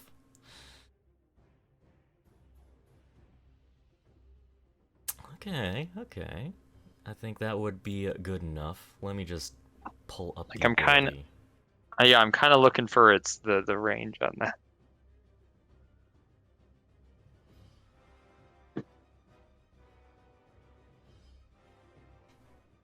Range because it was not doing it prior. So it has to have a shorter range. I think it was around 60 feet.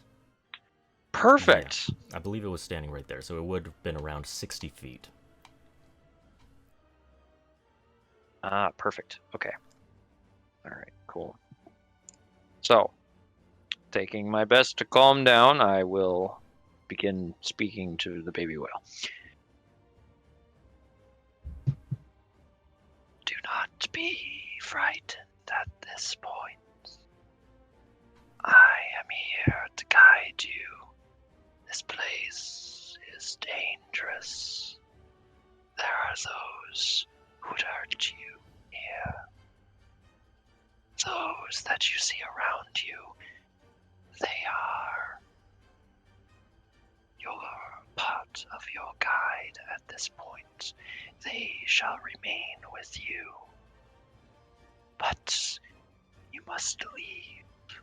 Escape down to the depths and hide yourselves among the coral reef. I shall come down and guide you back to the surface once everything has calmed itself.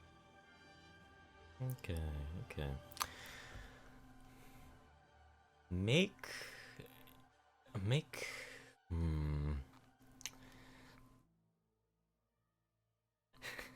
Like, just thinking of the whole situation. So you basically woke this thing up. It was very confused, and you just told it to go towards the whale. It got mind controlled. Now it doesn't know what's happening. I want you to make a persuasion roll, because it seems a bit. It would probably is be confused. overwhelmed. Yeah. Oh, it is. I am fully aware of that. Is Ash riding the baby well? No. The baby whale is currently not on screen right now. It's below deck. But it Okay, touched the big whale. He specifically did not want to grapple it. Got it. Okay. The baby whale says, Well, okay. I mean, weird stuff seem to happen when I followed your instructions earlier, but I don't even know what's going on. I'll just go down to the bottom, and you can hear it beginning to, well, you can see the tether beginning to sink lower and lower, and then you hear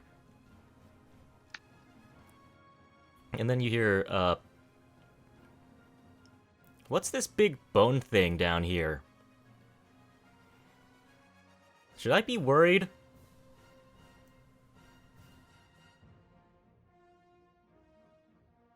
Keep yourself hidden.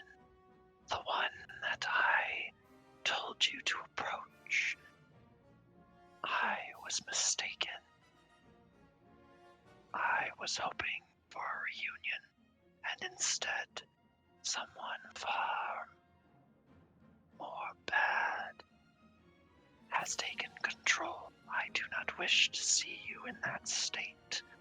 Avoid that which you see. It may not be able to harm you, but I am not willing to take that chance this time.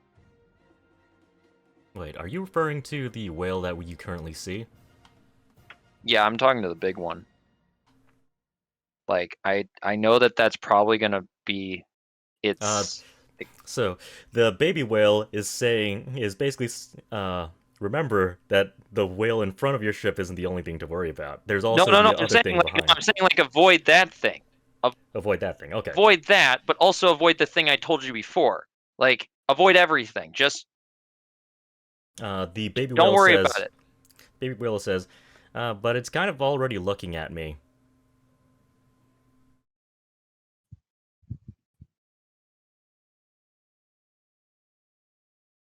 So should I just start swimming away?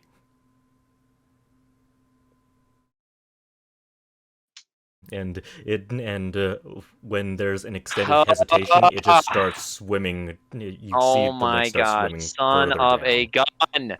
Frickin' I need this because it's the only frickin' way for right now. You know what? Just give me a second. Let me figure this frickin' crap.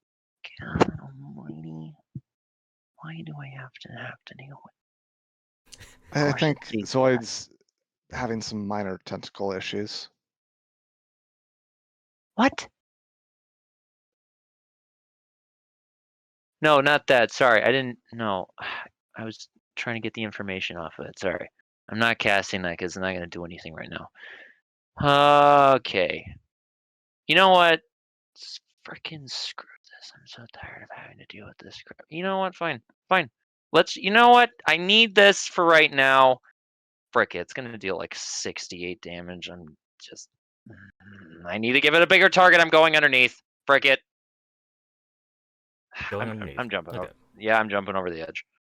So out of character, Jumping, Zoid, okay. are you telling the baby to disengage and run from everything? Yes, disengage, whatever. I don't know why that's not necessarily clear. It's like run It- from the thing. It's looking at you.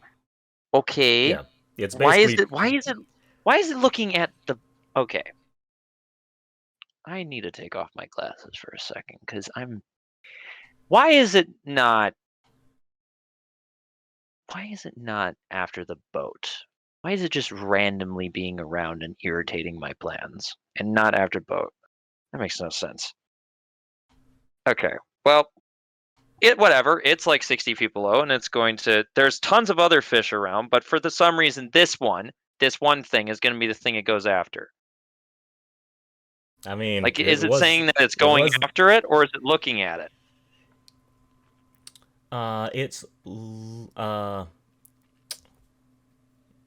Okay, so you've jumped overboard, right?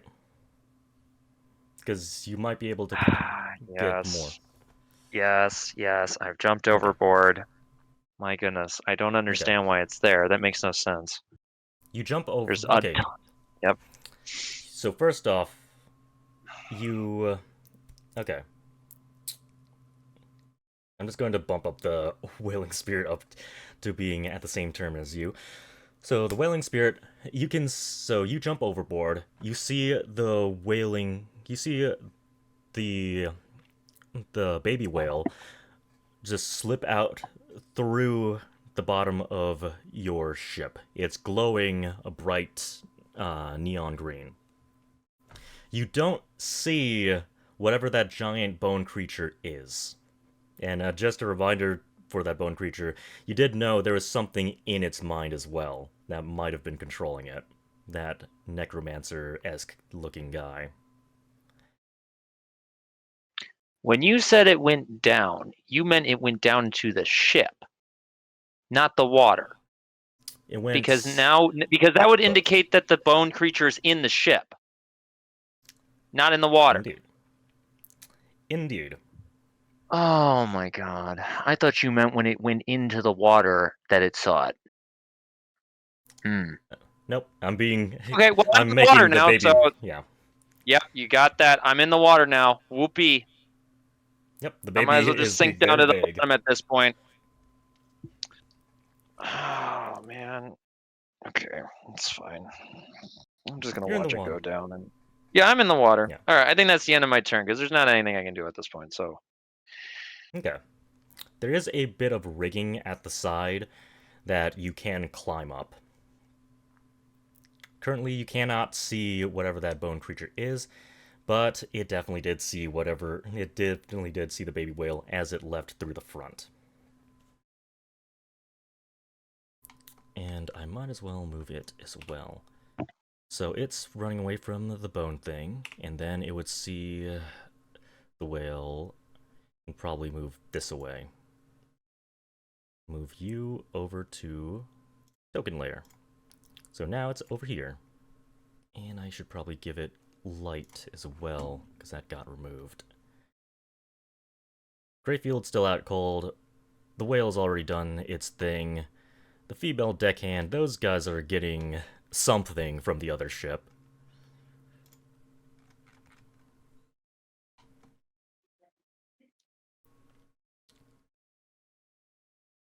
I think the music just died again.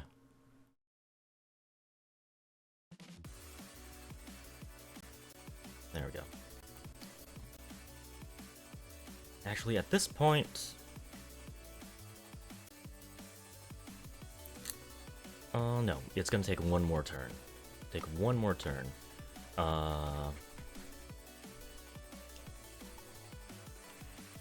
You guys see a swarm of ghost fish just kind of pop up onto the deck. They bump into Zorg, not in a threatening manner, but they seem extremely mindless. They don't seem to have any survival instinct or anything. They're right next to a gigantic whale and they don't seem to care. Some of them, you even witness one just kind of flying into the whale's mouth.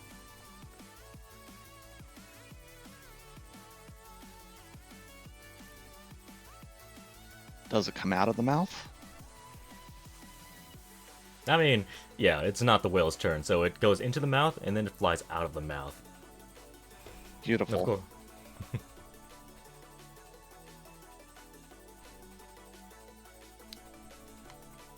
They do not know why they are there right now. She's busy, so she's gonna be busy for another turn.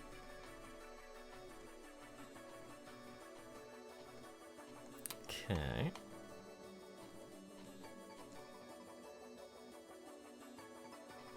Wait, where is this thing?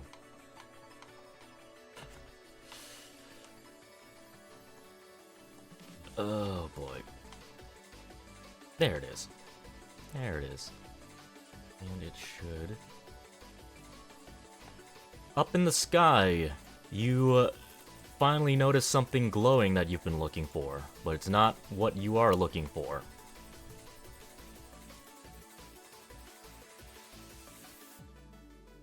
Hold on. Send you to the back, and send you onto the token layer.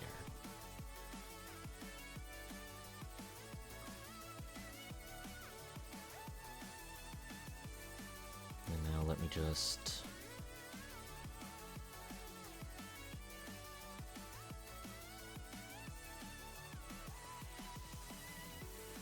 Wait. That doesn't look right. I think that one has the wrong... that does have the wrong thing. That's spawning undead. That is not the actual aura thing. Alright. Bear with me. 10, 10, go. Right here. Up probably about 300 feet into the sky, you see a gigantic... You see this gigantic thing. You see the physical body, and then you see something kind of like its echo, if it was an echo fighter, just kind of emanating out from behind it. That seems many times larger. And it begins descending from that location.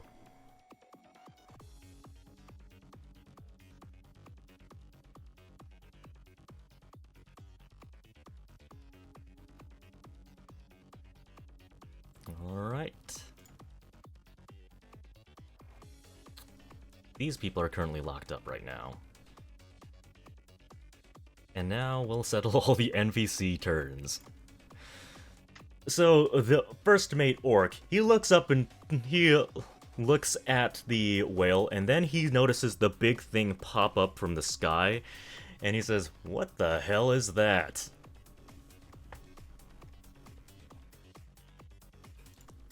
Let me see. Hey mages, do you have any clue what that thing is? And he's referring to you two, Stefan and Monica. Look at it and think, have I ever seen anything like that? You guys have gone through Rosenthia. Roll a history check. Yeah. With advantage, because Monica's with you. We'll treat this together. I really should let her roll it. You want her to roll it? Okay. Yeah, and I'll help her. Okay. She's the one who's the real historian here. We'll just add a +2 to her intelligence roll.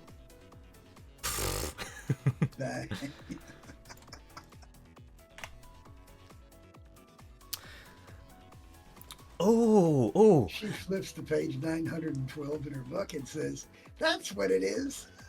Yeah, pretty much. She goes, "Oh, I know what that is. That's probably something similar to one of the gigantic flesh constructs made by rogue necromancers. It's basically just an amalgamation of a bunch of hundreds or thousands of different souls and bodies all put together. It's often the work of very inexperienced and poor necromancers."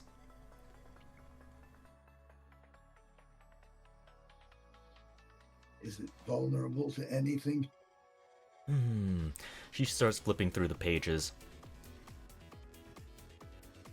As far as let's see, vulnerabilities.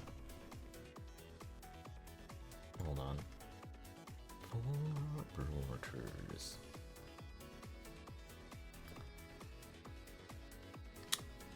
Well, it doesn't really have a mind of its own, so it's very susceptible to both illusion attacks as well as anything that attacks the senses, basically wisdom.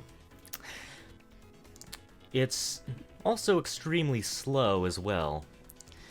If you wanted to try to exercise it with light magic or turn undead,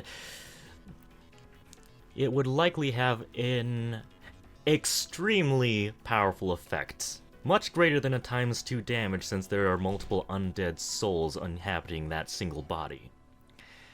But I also wouldn't be surprised if that thing is very difficult to kill, since it has more than one living thing inside of it. Hmm.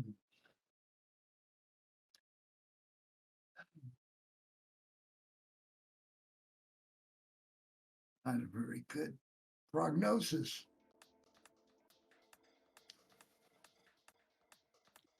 I think we should be prepared. Be very, very prepared.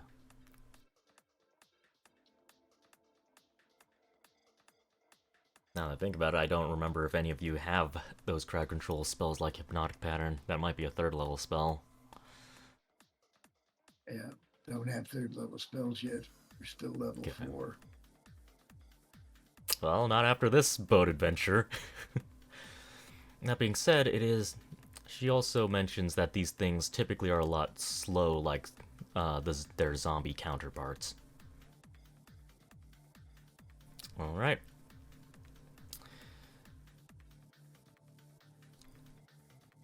Jules, the orc, says, you know what? I think this would be a good idea to just get the heck out of here. And he gets up onto the navigation wheel. I didn't move him last turn, but he probably would have been on his way going up there. He goes up to the navigation wheel and says, Dragonborn, pull the bridge up. We're getting the heck out of here. We're leaving those guys to their fates. And if you don't want to follow that, that's up to you, because they might have prisoners down there. Oh, out of character, the only problem is having people set the cells. No one's on selling duty. Okay. As out of character DM, out of character. Okay. But you can think about what Pyre is going to do. He gives the order. Let's see. Both of the people manning the harpoons are going to take a shot at the floating whale in front of them. A biggin? Yes, the biggin. And it's just barely out of melee range. So it's a 15 and an 18 for a total of 33 damage.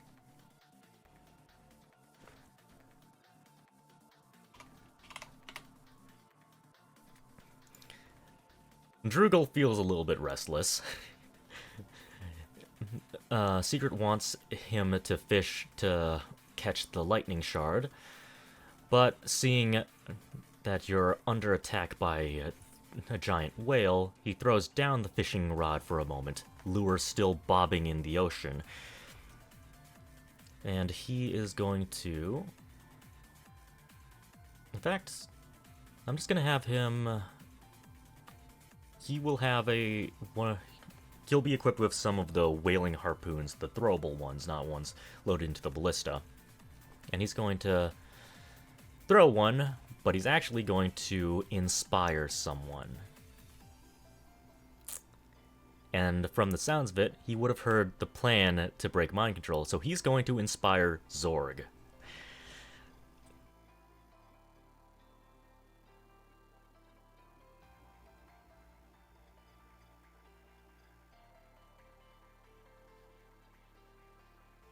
So Zorg is going to have a full turn right now, and Greyfield is not on this deck right now, so I'm just gonna move him so that Zorg can move right here.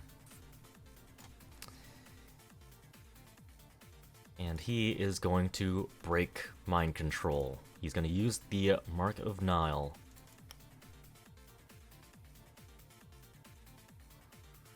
Open character sheet. Did he write it down? Let's find out.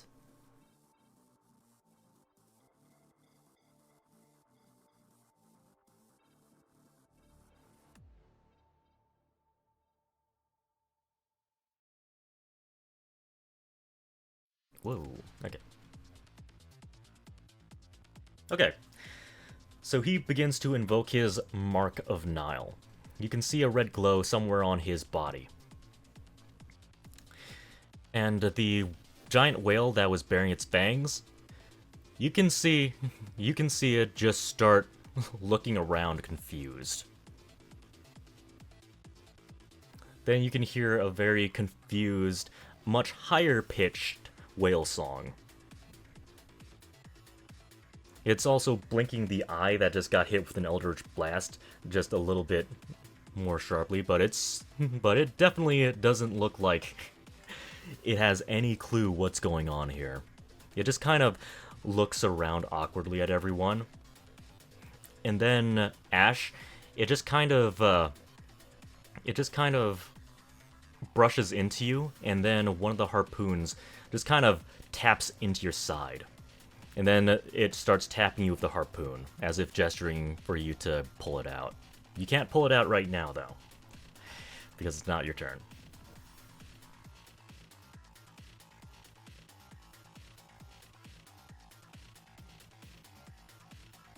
Alright.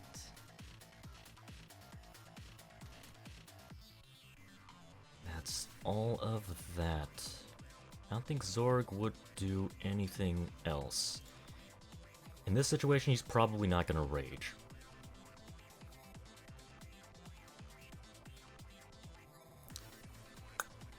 Quelkek. You actually do see whatever that menace is, but it's not. It comes out from underneath the deck of the ship, but it doesn't go for you. It looks at you. It sees you. Wait, did I color it tin? Yeah, I did tint it. It sees you, and then it swims away in the opposite direction. What?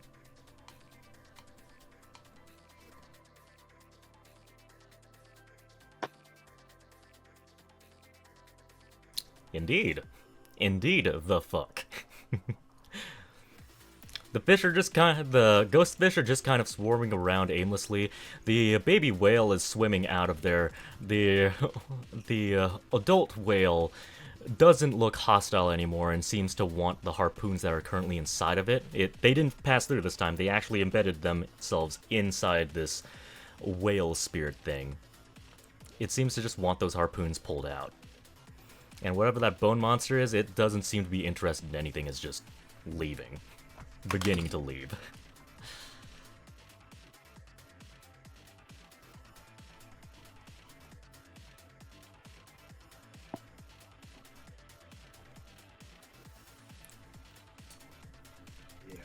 Okay.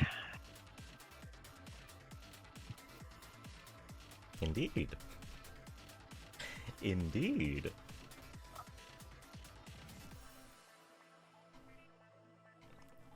Secret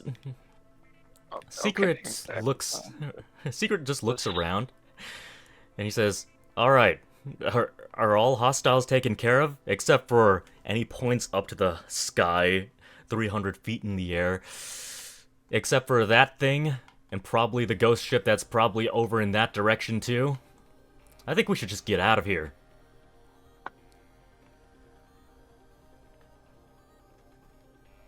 Depending on the speed of that thing up there, that might be a good idea. But if it's too fast, then it's going to catch us running. Okay. What about the mission? Okay, I got a few things I gotta ask here. Logistical stuff.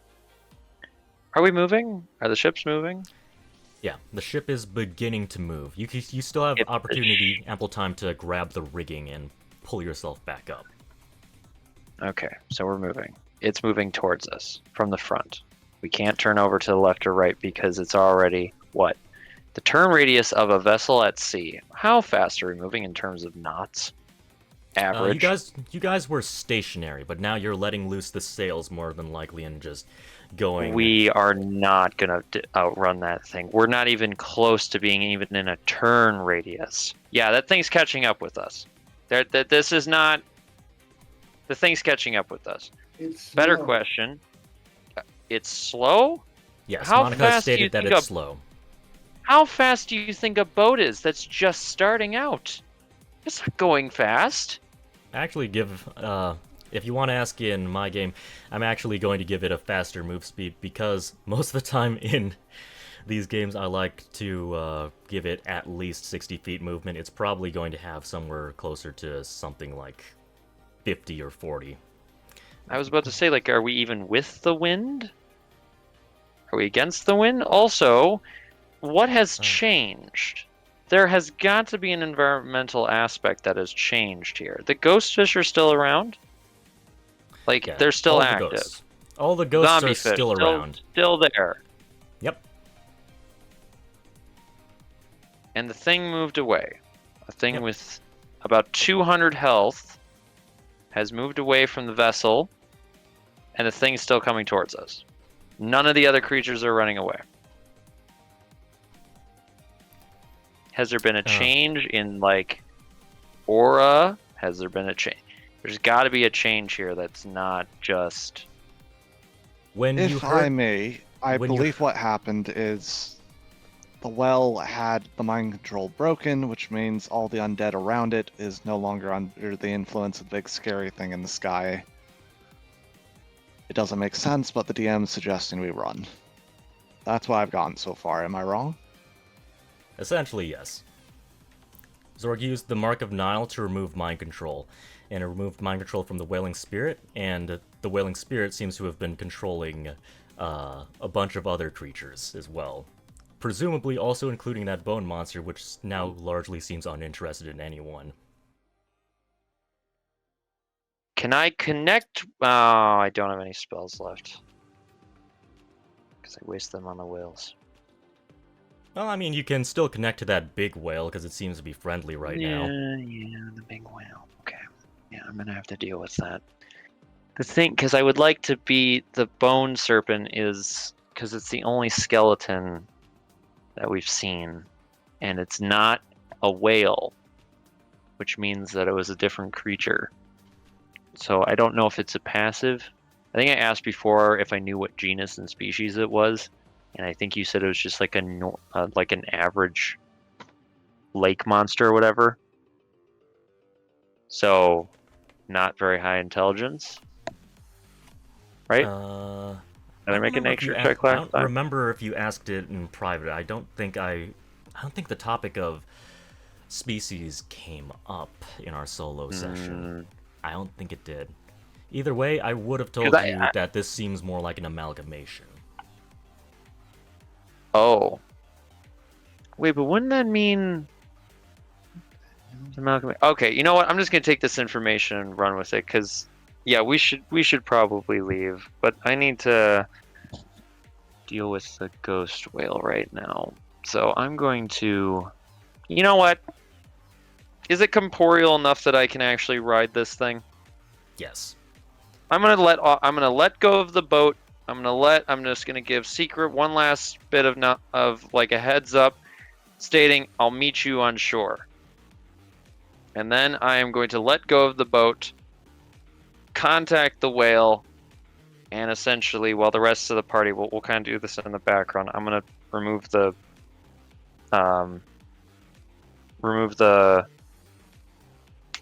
harpoons, and then I need to have a conversation with them, but that might be extensive or out of scope of my turn. So Okay. All right. You get the you start yelling for the whale because it is a fair distance away since it is floating right now. You get its attention. Oh, so there's no connection from when I healed it, or when I tried to. With the baby whale, you didn't heal the big whale, right? With the baby whale, I mean, it can just turn it and do a 180 and just. Oh go yeah, you're back right. I towards did. you. Oh yeah, I did. So I'm gonna call that thing, and I have to call it to the freaking whale. So anyway, we'll deal with that later. Okay. But I am Alright. dropping off the boat, so just giving Secret the heads up, and I'll, like I said, meet him on shore. All right. Okay. The ship is moving. The orc has. Oh wait, no wait. It's not moving yet. It's going. He's ready his action to begin moving the second Pyre undoes the bridge. So this is. Are there sailors who are not on the ship on the map? Oh, I mean, are there sailors on the Not- ship who aren't described on the map? Monkeys Sailors to weren't. furl and unfurl the sails. No. No. This is a very. It probably should have something like a few dozen other people, but for the sakes of just the game itself, we'll just say that these 5 are all that's on this ship. Even though realistically, that's very unrealistic. Realistically, it will take those 5 people working together to unfurl the sails. I have time. We'll say that this is simple enough that 2 people can probably do it. We're just gonna hand wave all the big logistic stuff of. Works for me. Works just for me. Okay. We're gonna do this more in loose connection, because this would probably qualify more as a chase scene, which does have a different set of rules. So we'll be jumping out of initiative. I will immediately speak up then.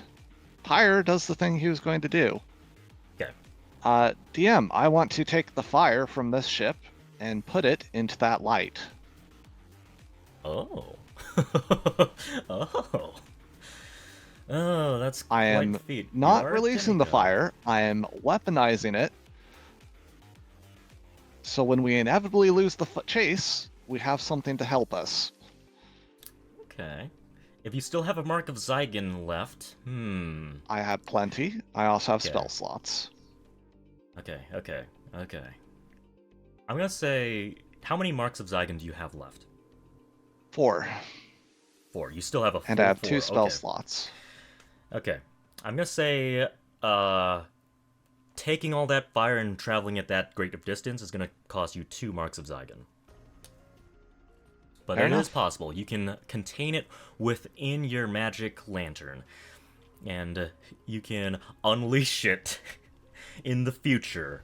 It's not gonna last beyond 24 hours, but it's still in there for that length of time. That's all I needed. Alright, besides that, I do not bother to remove the ramp, but I do return to the ship. I'm doing my fiddling bobbly with the lamp, and then if we still haven't moved, I will begin fishing. That is Pyre. He is a dick. That may buy time for people to come above deck, or maybe those 2 are just hiding below deck hoping we forget about them. Whatever happens, not my fault. Ugh, damn Dragonborn. Hey, Orc, Lizard Man, get that bridge off!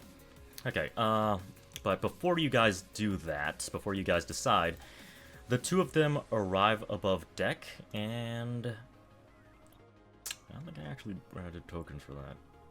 Oh yeah, and I forgot something else is also happening. I'm gonna add that onto the turn tracker just so I don't forget. Everything's happening tonight.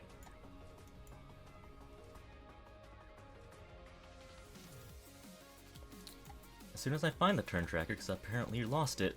There we go.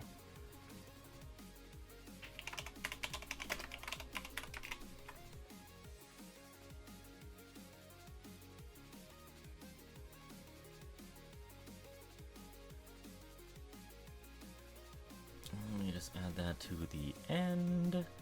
That's after Pyre. Well, we're jumping out of turn order, so I'm just gonna actually just remove all of you. No, wait. you have some effects on you right now, so I'm gonna leave it for now. It's fine. We can do this loosely, skip NPCs, whatever. Yeah. You know Pyre's So- actions for like the next while. Fiddle with the So- lamp, and- fish for the ship. Fish. So, you guys, so, hold on, I need to quickly just grab a generic token. You guys,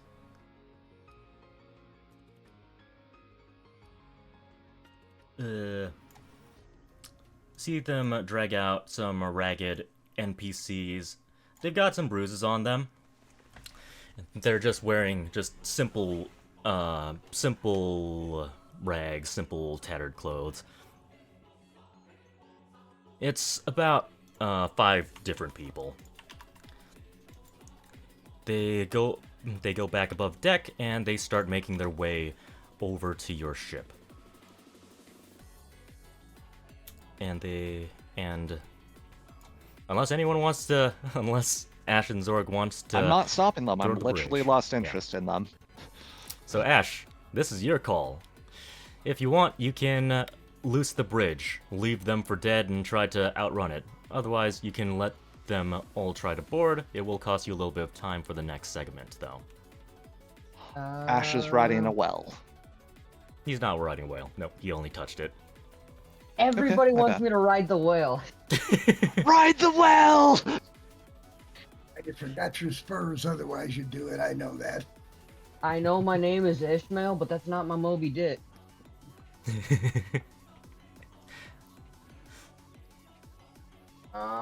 Let's see. To have mercy on souls, or to think of our own skin. Yep. Up to you. You can save them, but it's going to... You're gonna lose a little bit of time and distance against the creature you're trying to outrun.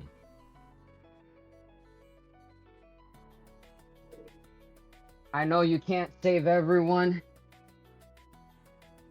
They're And standing there looking at you. I pushed the fucking bridge. Alright! You push the bridge. Take it. You kick the bridge. Zorg helps you. You kick the bridge. They start yelling, "Hey, wait! Come back for us!" The prisoners jump into the sea. Quelkek, you notice the prisoners as well as they are next to you. They're a little bit freaked out by your appearance, but they try to swim their way to the ship, which is very rapidly getting away from them. Wait! Come back! Come back! Throw them a line if they can catch it. Do we have any like emergency boats that I could just probably like toss one fucking rat? They're not gonna do any difference. They could have Lydia- stayed on the burning ship. Lydia loads up one of the harpoons that has a rope behind. Well, actually, probably would have a life preserver that you could just attach onto the harpoon. And she just fires it out into the sea. It has the little life preserver with a rope attached to it back to the harpoon. And she yells out to them, "Grab a hold onto this! And hold on for your lives!"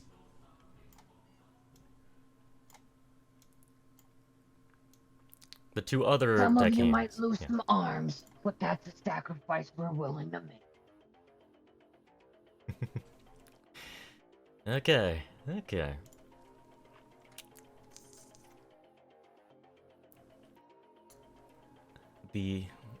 This ship, also to answer your question of the emergency boat, this ship is not expected to operate that far out from Veer. They probably do have like a canoe, but in this stormy weather, it might not be the best idea. They already sent the rope. They can try and hang Okay. on for their lives. Alright. Sounds good. And the harpoonist can reel them in. Yep. As soon as all of them grab a hold, then we'll see if all of them can make it. Okay.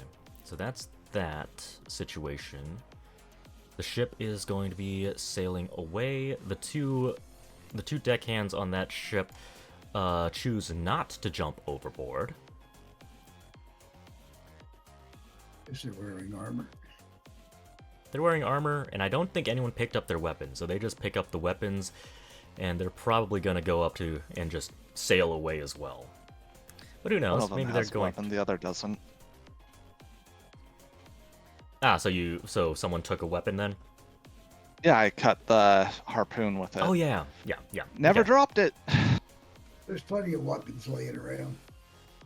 Yeah, Yeah. it's like There's other candy. dead crew members over there. Okay.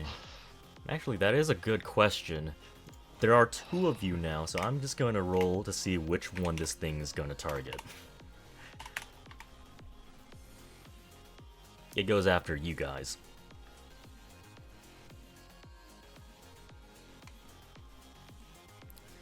Okay.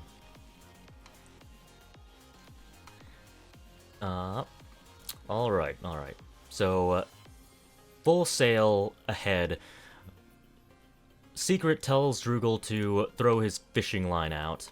The fish that you see in the distance gets significantly closer. Droogle's fishing line and Pyre's, are you using a fishing line or a net, or what are you using to try to catch fish?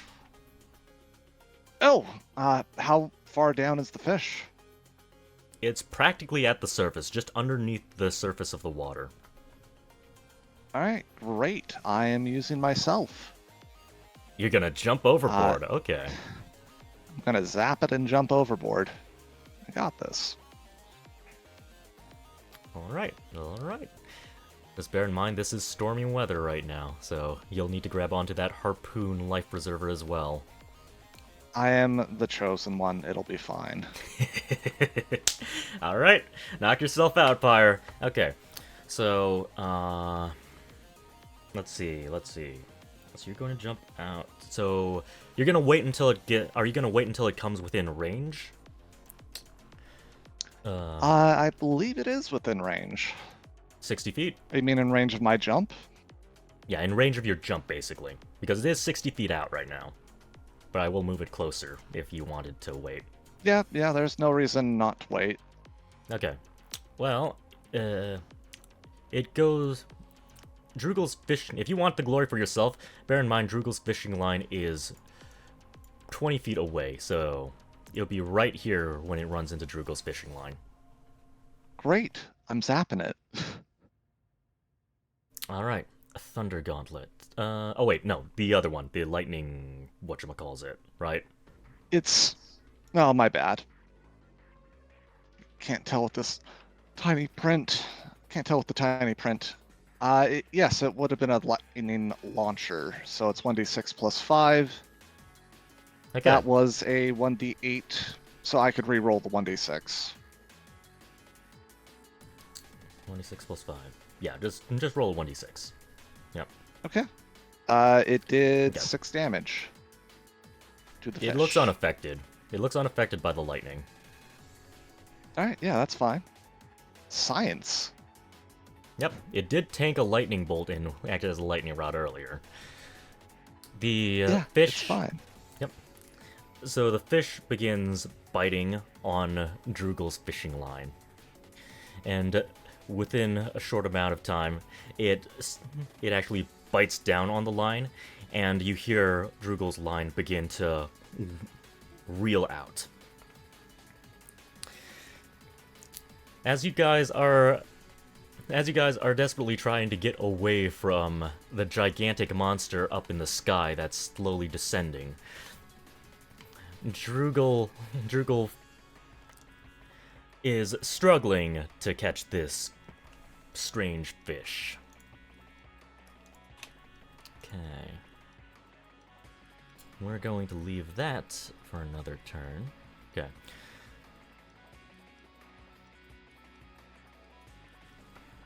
Okay.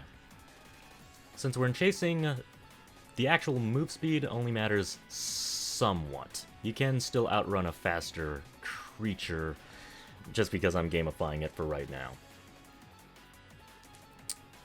This thing, so it's currently glowing bright green. It, you see the green glow go away, and it looks like it's corporeal, and it just drops like a rock with a big loud splash in the water.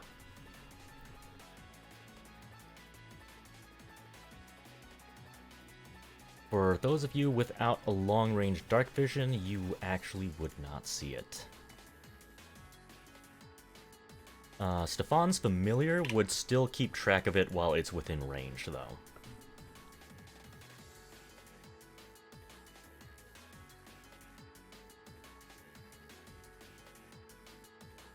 Okay. But I am going to roll. Within 120 feet, you can see it. Yeah, within 120 feet. It's currently not within that. I'm going to keep you guys in the center and move everything else relative to you based on what happens. Lightning does hit your ship again. This time, it hits very close to the captain's, it hits very close to the navigation wheel. Hold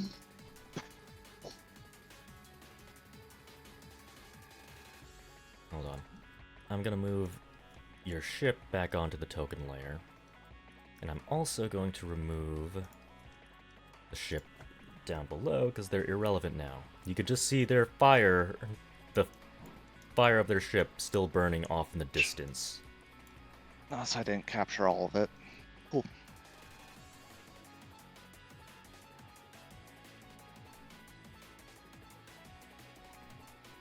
Okay. So lightning hits your ship. Give me a sec. What I added? It's GR3. I think it's that much damage. Yes, so the ship takes 8 damage. You can see more lightning begin to strike down, but you're seeing a lot of lightning strikes in short succession striking around your ship. But they do seem to be coming from directly overhead. Not from one specific location off in the distance, but from the clouds directly overhead.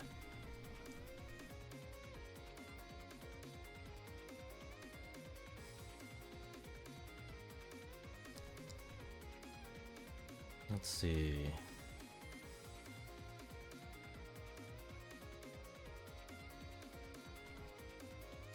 At this point, the giant bone monster that left the back of your ship is continuing to swim away, completely out of view. The whale goes right down next to you, Quelkek. Some of the people who were grabbing onto the harpoon line, they actually begin grabbing onto the whale. A couple of them lose their grip and they grab onto the whale instead. The rest of the prisoners get on board of the ship. What did you want to do with the whale, unless you want to just hand wave this? Okay, so the whale is currently half surface because they're grabbing onto it. Yep. I have the baby whale next to me. I am currently treading water about 20 feet below the surface. That thing is going away, and the ships are now... How many turns has it been? Yeah. 2 turns now? They're vaguely, like, what, 120, 200? Vaguely, we'll say that's been a couple minutes. It's been 2 to 3 minutes since you guys have detached. So they're a bit further away. Yeah. Okay, well, 60 feet per turn. There's 10 turns, so that's 600 feet. So they're like 1,200 to 800 feet away. Yeah, or 1,800 feet away. So yeah, they're quite a bit distance at this point. So my priority is, well, my priority now has changed slightly, but not necessarily altogether. I want to get this. I'll use my last slot on the magic missile. That was a terrible idea. Anyway, it was for reasons. All right, well, I'm going to try to pull out the harpoons. I'm just enamored that these harpoons can touch a incorporeal creature. Can I take these and have them as magical spears? I mean, they are covered in the whale's blood. You know what? Well, I'm make- saying, like, they're still in the whale, which means that it's not the harpoon gun that's imbuing them; it's the literal bolts. So, what I'm saying is that can I just use the bolts now as a magic weapon? What is it against something? Because it's able to hurt a ghost. So and make it an corporeal. Arcana check. Make an Arcana check, and then that'll Alright, determine well- how much I will say. Well, I'm taking it anyways. In fact, I'll take any that are there.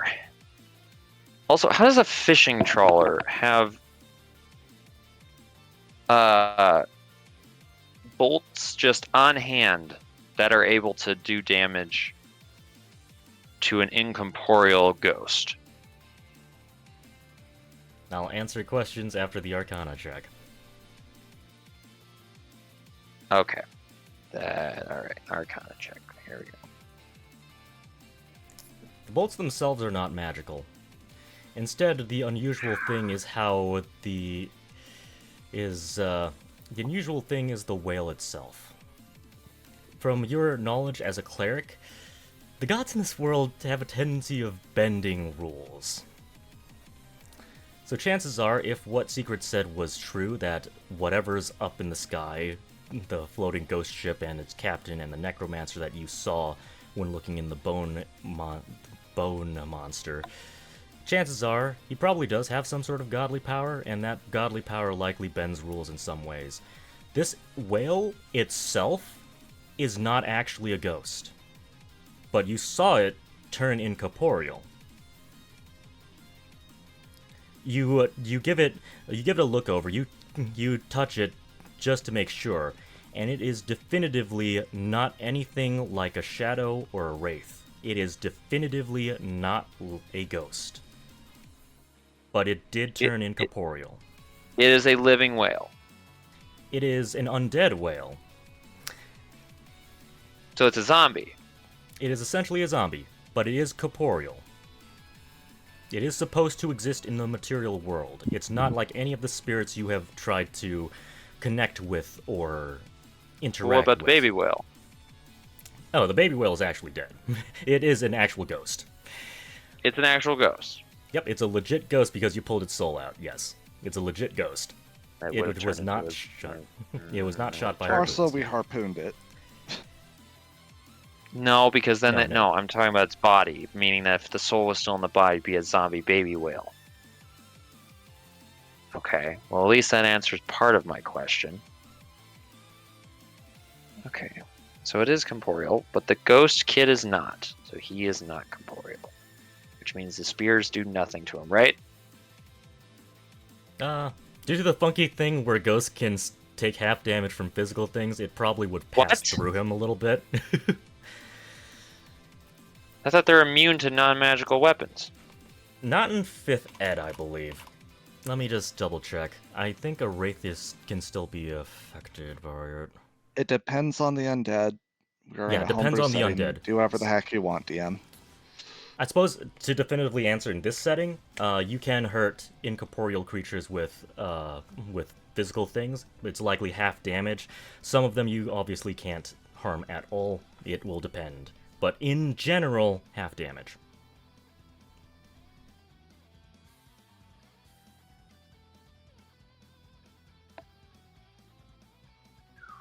Okay. Alright, that's interesting. So they have damage resistance, not damage immunity. Yes.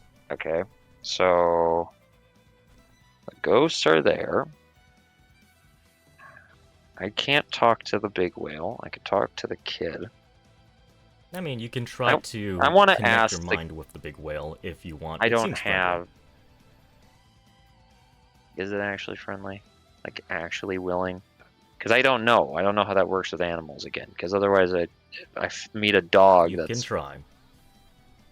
I'll try. Okay.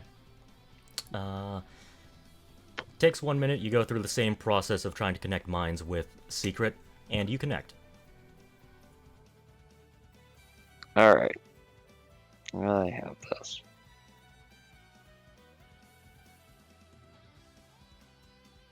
Is it actually sentient?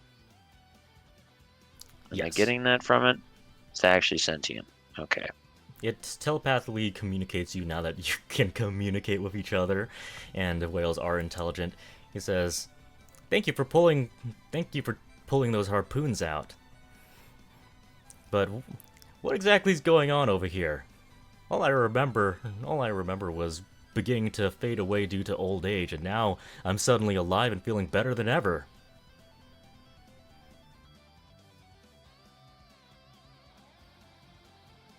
I regret to inform you that you are indeed passed from this life. Something has brought you back. Wait, what? How could that be possible? I still feel perfectly fine. I mean, my lungs are working. My eyes are working. This is a lot to take in. I will. Can it? Where's the? It's got to. Wait, can it see the kid? Yes, it can It see can the kid. see the kid. It can actually see the kid. Have the two had any Yes, interactions at all? The two of them, you hear them communicate with toots, with basically just whale sounds. They're very clearly communicating with each other. I can't understand them. Yeah, they can't. You can't understand them while they're communicating with each other. You could understand army ants because you did come from Darren's, but you can't understand these whales. Okay, gotcha. All right, I'll turn back to the big guy that's next to me.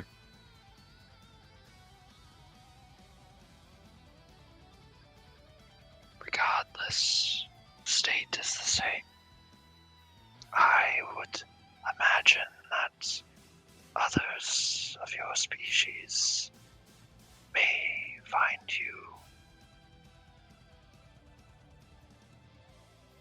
an object of fear, though I admit I have not met many of your kind before. This small one has been taken. He is without a body, a spirit, yet he is stuck. He cannot pass on, nor can he grow larger.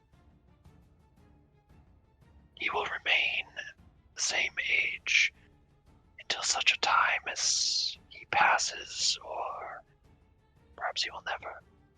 The same with you. You will remain forever unless something would change.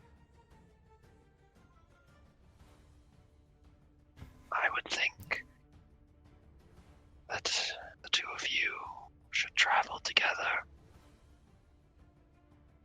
Eternity is a long time, Yeah, he but as for goes. now,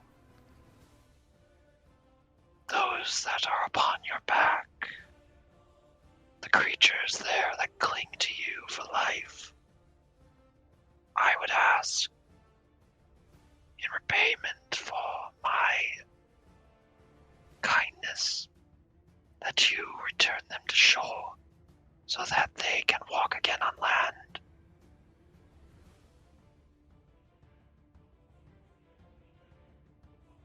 Wait, are you referring to the two that's currently on its back? Yeah. Okay. It doesn't know what a human is, I'm guessing, so I'm just saying the Yep. creatures. All right. I mean, he can also let them board the ship if you want. And this thing Is he can fast enough? legit- I thought you said that yeah. the ships are too fast for even fast creatures. It's like basically don't think of this as like all the game mechanics are set in stone rules in this type of setting. That no matter what, you will never be able to catch someone because he's got 5 movement faster than you. Realistically, even if someone was faster than you in a fight, you could still be able to land some hits. You can still keep up with them in some respects. Not perfectly. You might be able to also catch up with them. Like, it's not just set in stone, always, all ships always moving at 60 feet, no matter what, no matter the situation, no matter the weather, or anything like that. In this case, it's more variable when we're out of combat. It's more... Not sure if that's okay with you, but that's typically how I roll it, where I allow these rules to bend a little bit just for the cinematic effect or just for the story effect. Especially since it's not really that big of a difference in speed for the two of them. Okay. Non-combatants must be removed from the combat zone. If it's possible for me to have them reach the ship, they're far enough away that I've broken with secret at this point, so I gotta reattach myself. Yep, you can also jump onto the ship as So- well, more than likely. Well, no, I'm not even going to jump on the ship. I want to... I'll tell them to move next to the ship to catch up with them. And then I want to tell Secret, once I get as soon as I get within range, I'm telling him all non-combatants wounded, I need them off the ship. I need rope, something to secure them to a whale. Don't ask questions. Secure them to the whale. I am getting them Okay. to shore as fast as possible Okay. so that yeah. they are not in the combat zone. No one else. Basically, I'm getting the taxi service there, and we're getting the heck out of Dodge because the whale is faster and more maneuverable than a ship. So it can Okay. go straight to shore with those people. Jules, the first mate and acting captain right now, Secret relays that proposal to the acting NPC captain, and the acting NPC captain gives the green light for at least everyone except for the prisoners.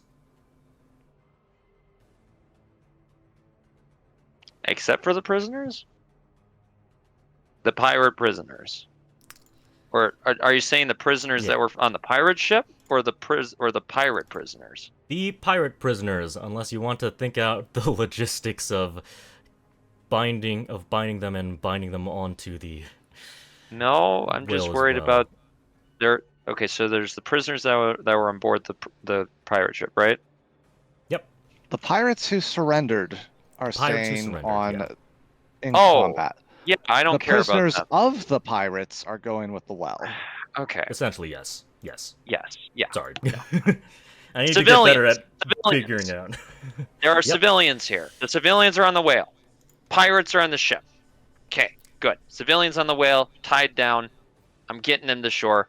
If they ask questions, I will literally just start smoking fire out of my mouth and tell them to shut up and get on the whale. I mean, the captain gave the okay and told him to. They So, are prisoners that have been on board a pirate ship. I'm assuming that they will have reservations about getting on a giant undead zombie whale. That's normal human nature there, to not be comfortable with that idea. Yeah, And but especially in the fact that it's in the middle of a thunderstorm and they just saw a glowing green undead demigod just fall into the water, not like 100 feet away. A complete counterpoint to just simplify this. What if we gave a rope to the well so it could pull the ship to move faster? No, it's not. Is he right? Can the whale actually do that? Is it strong enough? No idea, but it's maybe people on the ship would be less panicked and the waves wouldn't drown smaller. them. It is smaller than the ship. It's It's something not that worth would it. fit in the hull of your ship. Yeah, All right, it's not I was worth wrong. it. I take it back. We're putting those people on there, and I will. All right. So since two of them had Yeah. already grabbed onto the whale earlier, uh, the others are not so reprehensive about jumping onto this thing since two people are already gripped onto it. So the rope gets cast down. The rope gets cast down onto the whale. The two prisoners the prisoners are unwilling to touch the rope because they are worried about getting thrown off into the sea. So essentially, I'm already it's in something the that water. Quellkick does. Yeah, I'm in the water right now. I'm still with the. I didn't get on the boat at all. Everything I'm talking about is being frickin' telepathically sent up to people. So I'm in the water right now, and I'm tying those frickin' Yeah. knots out to make Yep. sure that they're secure to this thing. Yeah. And I'm also But going to remain essentially- with them in case anything happens because they need a guard. So Yeah. I'm unfortunately going to have to leave because I don't want these people to die or be repossessed. You know, it kind of sucks when you're attached to a whale and then suddenly gets repossessed, and so it dives down to the water and you all drown. Mhm. So I'm going to stick around just in case I have to cut the cord and try to save 5 people out of a drowning situation. So that's my plan right now. At the very least, at this point, several minutes would have passed, and it doesn't seem to have been repossessed. The thing that dropped into the water, I mean, Stefan, would you have your Raven be on the lookout for it?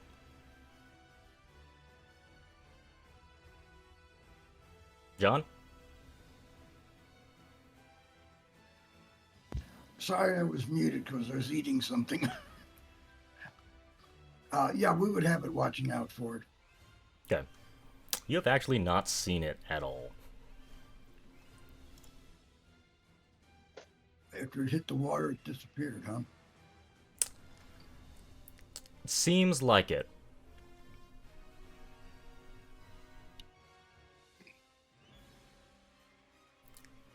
And the lightning that seems to be zapping around the ship seems to be getting less intense, less frequent, and some of them are also being redirected to the lightning fish on the very front of the boat.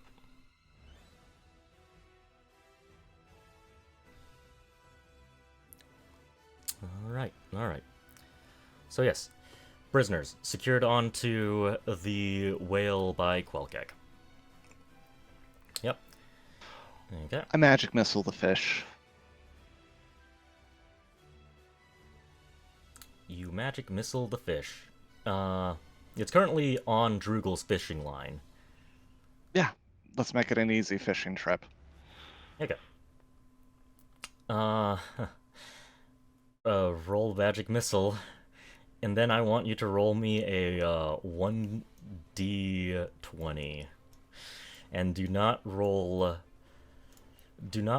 below a 5. Otherwise, you're not gonna like what happens. Yep. Well, both of us have magic. That's a 13. So this thing does not blow up into 100 pieces with the shard sinking into the depths and someone needing to jump in and try to fish it out. It does not do any of that. And instead, the fish...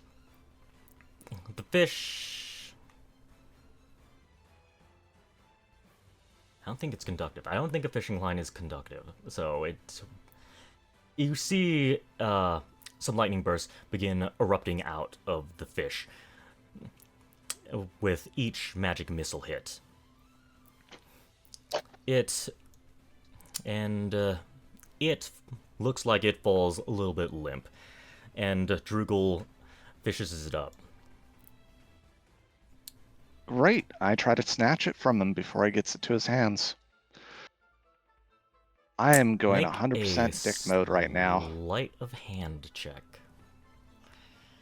Make a sleight Sure. of hand check, and I'm going to roll to oppose.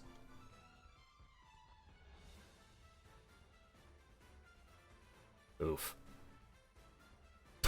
Oof. Swap fates! Do it! Do it! Nope. Funny thing is, So yeah, that's a thing. You get a fish hook stuck in your hand. oh no, that's Dougal probably takes what the fish. happens. That's probably what happens. And it's better than falling into the sea. Yeah, so you tried to grab it, but Drugal's already already grabbed the fish and unhooked it, so you just grab the fish hook itself and just get it slightly stuck into your hand. Okay, The way to get it out is to push it on through because it's got a bar. Great. I will pull out that fish hook and go back to the lamp and nurse my injured pride. okay. The fates were correct. Secret. The second that Drugal goes to touch the fish, the secret goes, no, wait.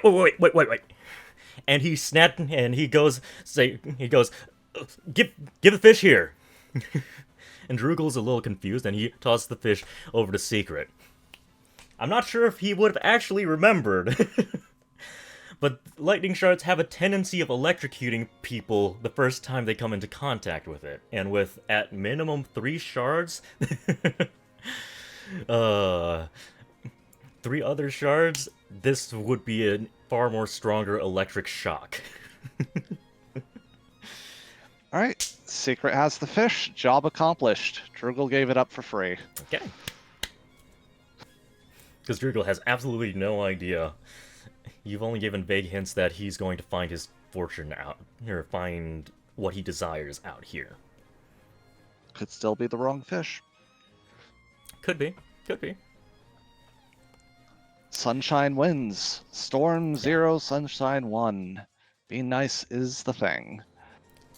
So, Secret pulls out a dagger, cuts it open, and sitting inside is a little shard. It looks different from all of the other shards, but all of your shards have looked different at this point. This one is a dull purple color. And he touches it. Everyone who has touched a lightning shard thus far, you feel a surge of electricity go through you.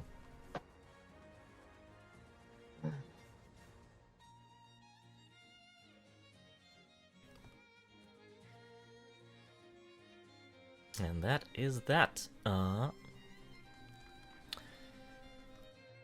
You're still sailing full speed ahead. All the other sailors are busy at work You see some of them pull out these massive oars. Just these massive, obviously unwieldy oars that aren't meant for this ship, but they have it anyways for some reason. And they start trying to clumsily add whatever help they can.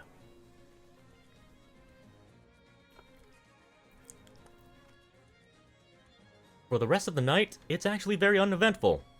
You don't see that monster again. It is completely gone. How many pirates do we have? 3. The captain and 2 of her lackeys.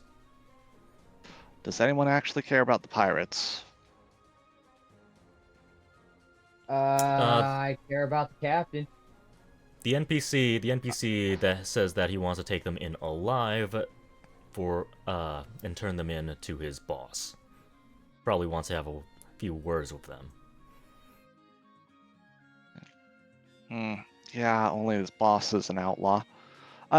Ash, completely up to you. Pyre does mention at some point it'd be easier if you just cut their throats before we brought them in for a hanging.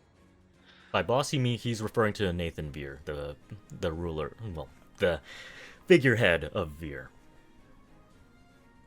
Fair point. I keep thinking these are outlaws. My bad. Yeah, anyways, Pyre just says it'd be easier to cut their throats than to actually go through the process. He doesn't do anything, though. Pyre will take no action in that regard. I agree and I see where you're coming from. But yeah, I mean, like, if they ask for bodies, we could always just blame it on the monsters, right? The orc says, "Alright now. I'm the acting captain for now, and what I say goes. No one will be slitting anyone's throats unless you want to be criminally charged." Wouldn't be the first time. You see some of the sailors just look with concern the second you say that.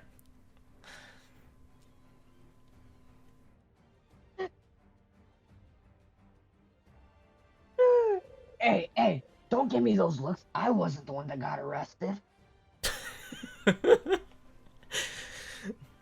They begin busying themselves with trying to with trying to make sure all the sails are going fast and trying to get as much momentum from this ship as possible.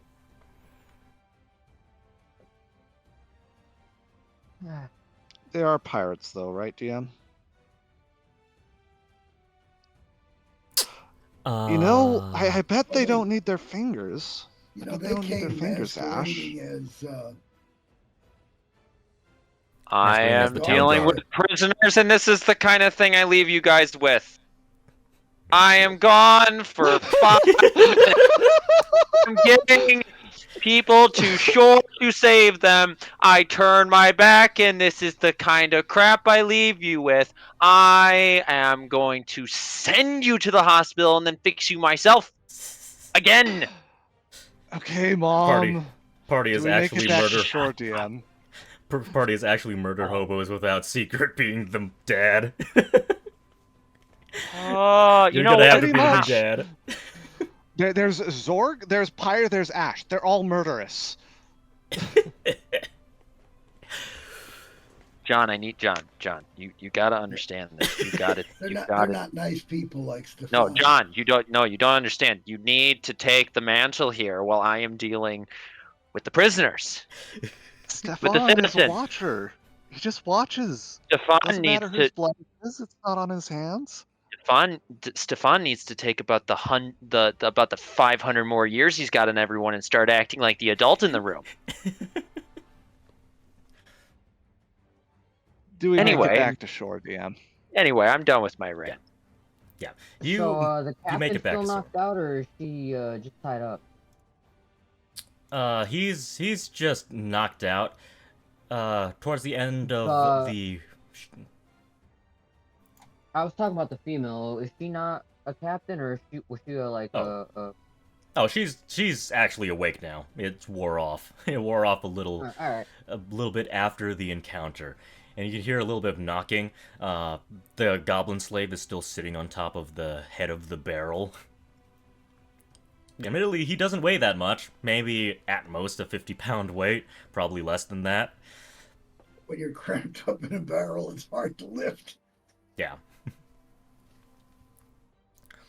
But you hear a little bit of knocking. Where the heck am I? Let me out! And you hear just some knocking on the top of the barrel. You see Fenrax just kind of bump up just a little bit from each knock, but the lid doesn't come off. So he starts knocking back. I mean, he probably would, to be honest. He probably would say, "Hey, keep it down there!" And he just starts smacking the barrel from the top.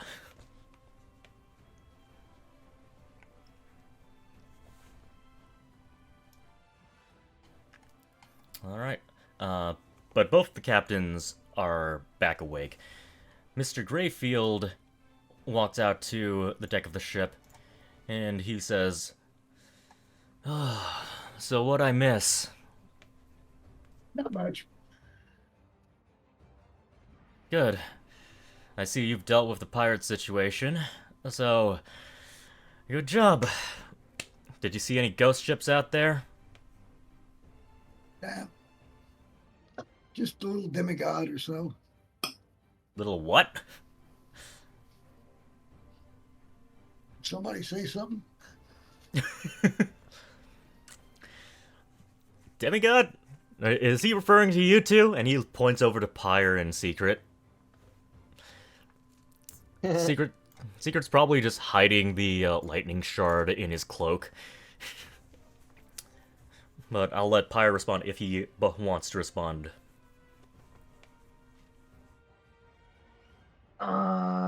I don't know what exactly those things were. They sure did look different. No normal fish I've ever seen. Things? Normal fish? Eh? I'm a bit lost Pyre's here. just doing Arcana checks below ground or below deck. I mean, below deck, you see some claw marks. You see some claw marks on the floor of the bottommost deck. Not Great. of I'll any- just yeah. I'll look around. I'll search. If something comes up, I'll roll. But otherwise, it can skip past me. I'm doing curse searching. Okay. Might as well make an Arcana check. No.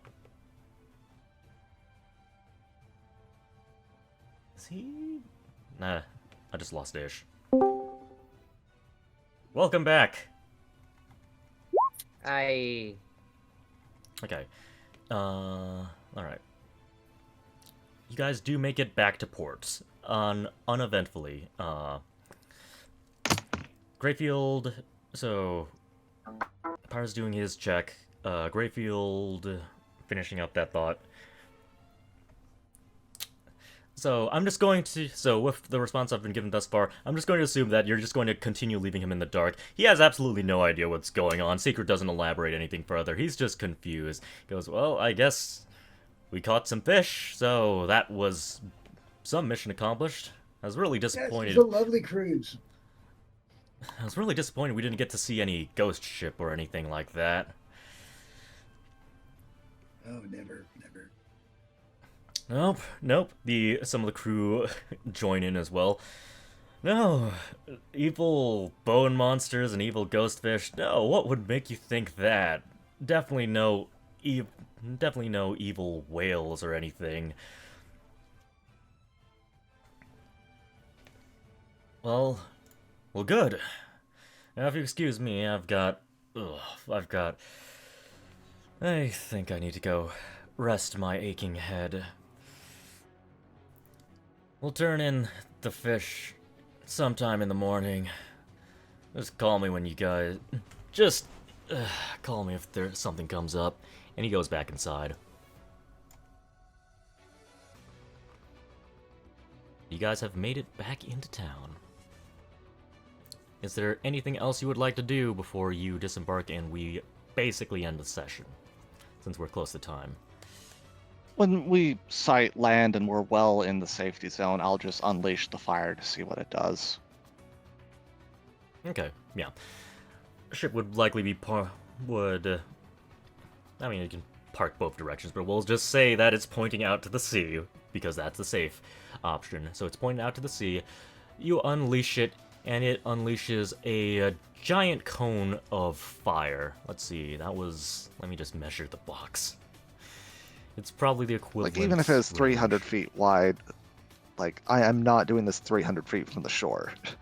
This is probably like half a mile to a mile out. You see a bunch of boiling water out ahead of it. So it does stretch farther than your breath attack.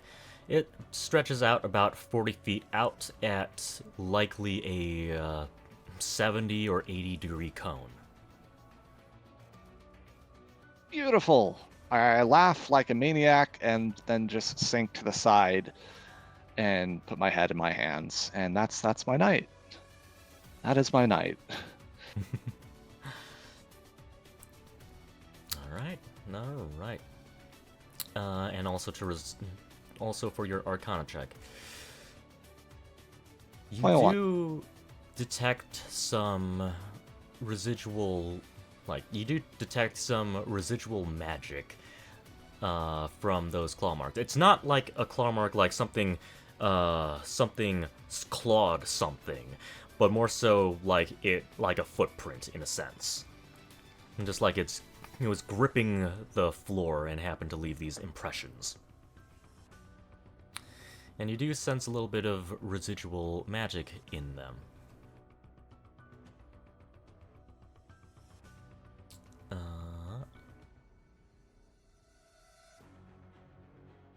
21. Based on your estimations,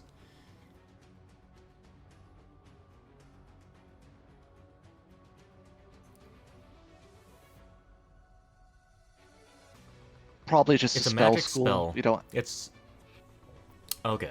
Probably just a spell school. I was just about to say the literal spell to equate it to, but you did get. If you want to do the literal spell, that's It's- fine too. It's something similar to etherealness, but something far more advanced than that. Not terrifying at all. Okay, I've let my magic go. I'm never going back on sea again. Not while the Flying Dutchman roams it. That was not the Flying Dutchman.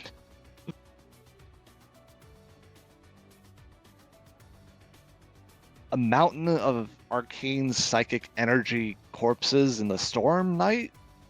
Please, no. It's not the Dutchman. Unless that was his ship, in which case he needs to learn how to take off cruise control. It looks. Secret mentions that it looks nothing like the ship he saw in his vision.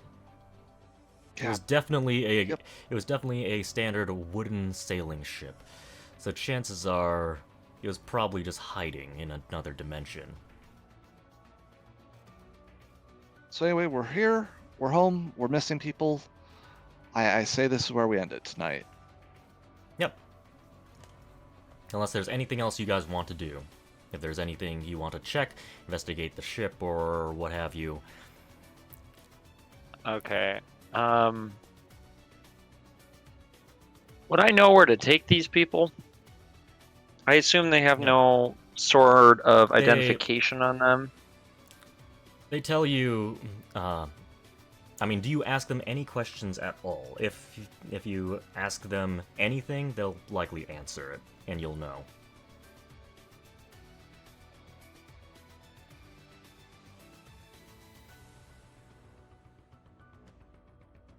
Questions would be,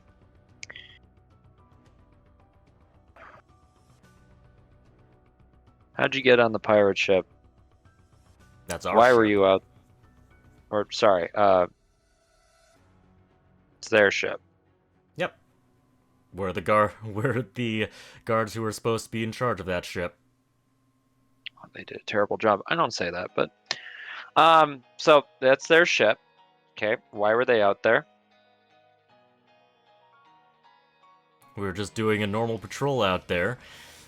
Well, okay. We were just doing a normal patrol out there until some revolutionaries bumped into the ship and decided to do some revolutionizing. They decided we were an enemy to their agenda and decided to take it over. Said something about scheming to take out other ships out at sea. To do something like, take back the means of production, or whatever the heck. Okay. Then it would be, did you hear anything at all that was of meaning, aka any sort of important names, sounds that were ethereal in nature, something. I'm just looking, they were in the hold when this happened, but Yes. I'm guessing that maybe if they heard something, if not, it doesn't really, it's just a minor thing in case there is information there. They basically just describe noises that you would have heard from the battle overhead. Also Okay. mentions seeing some random ghost fish, but they were flying in multiple different directions at that point. Okay, but rebellion specifically. They said that some lady named Faye mentioned something about an Anton fellow, and also mentioned some name like we'll contact Winston.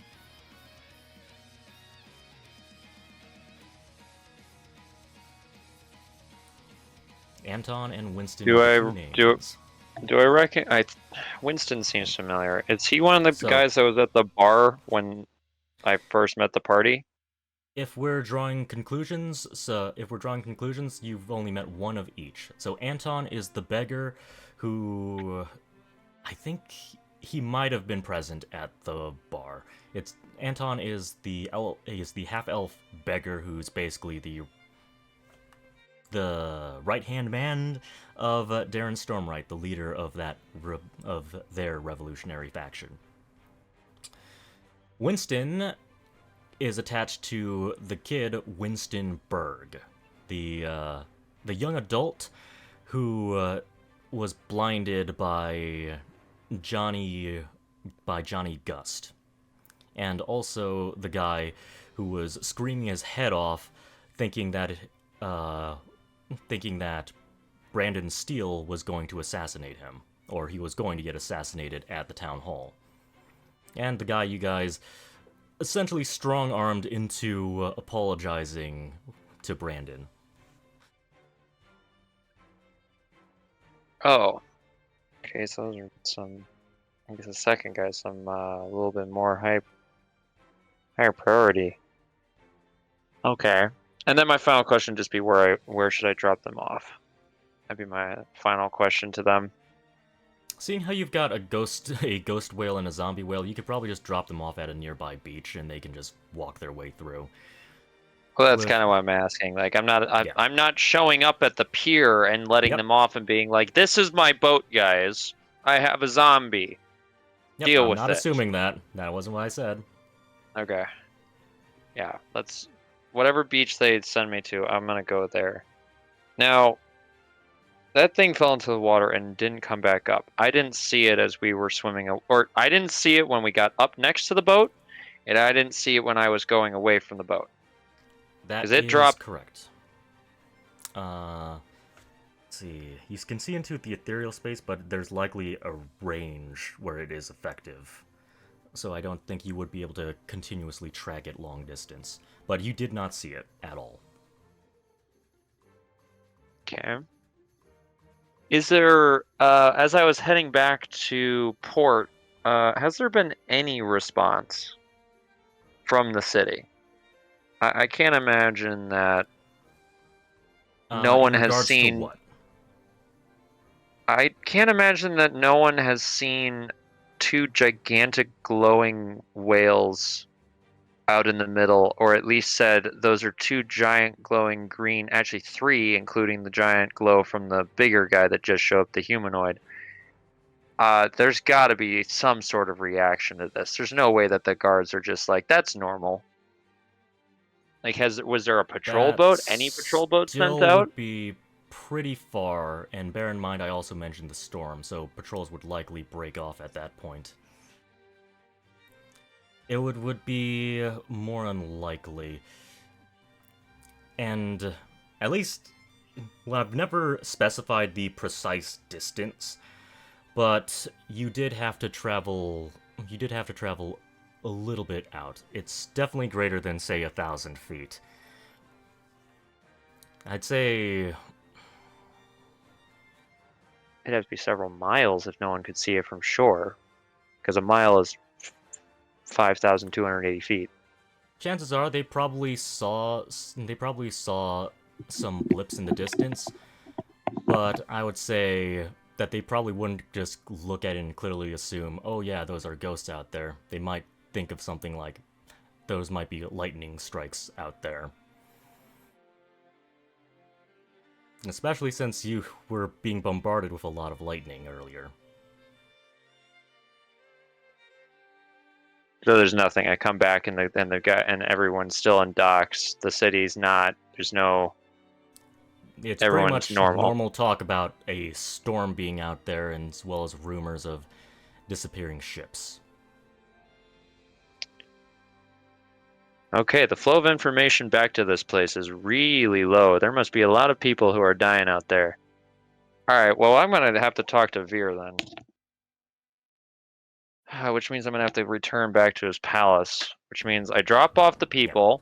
I go and I... Can I take the baby whale with me? In a bucket? Or can it just float next to me? What's the rules on that? In terms of So ethereal...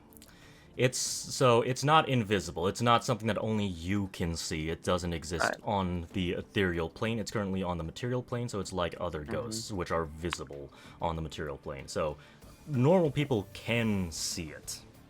What is the... Can I make it invisible? You know, the thing is, it probably would... Due to the nature of its existence, and since you woke it up as a ghost, it probably could just dip into the ethereal plane. Would it know how to do that, though? Because it's a child and doesn't know how to be a ghost. I'm just gonna say, like, I have invisibility. Yes. I'm gonna say yes. Okay. It's something instinctual that it just figures out to do with little difficulty. Okay. Can it swim through the air on land? Yes. Okay. I'm taking the ghost whale to Veer. I'm taking it to his palace. I did this beforehand, and I know I had Secret's blessing in order to go knock on his door, but we're doing it a second time. I gotta bring this guy proof that something is massively wrong outside, and I don't think anyone's just going out there and resurrecting dead baby whales on a whim. So this is some pretty hard evidence here. I'm not bringing the big... You know what? No, it's a zombie. What if I pulled its soul out? I'm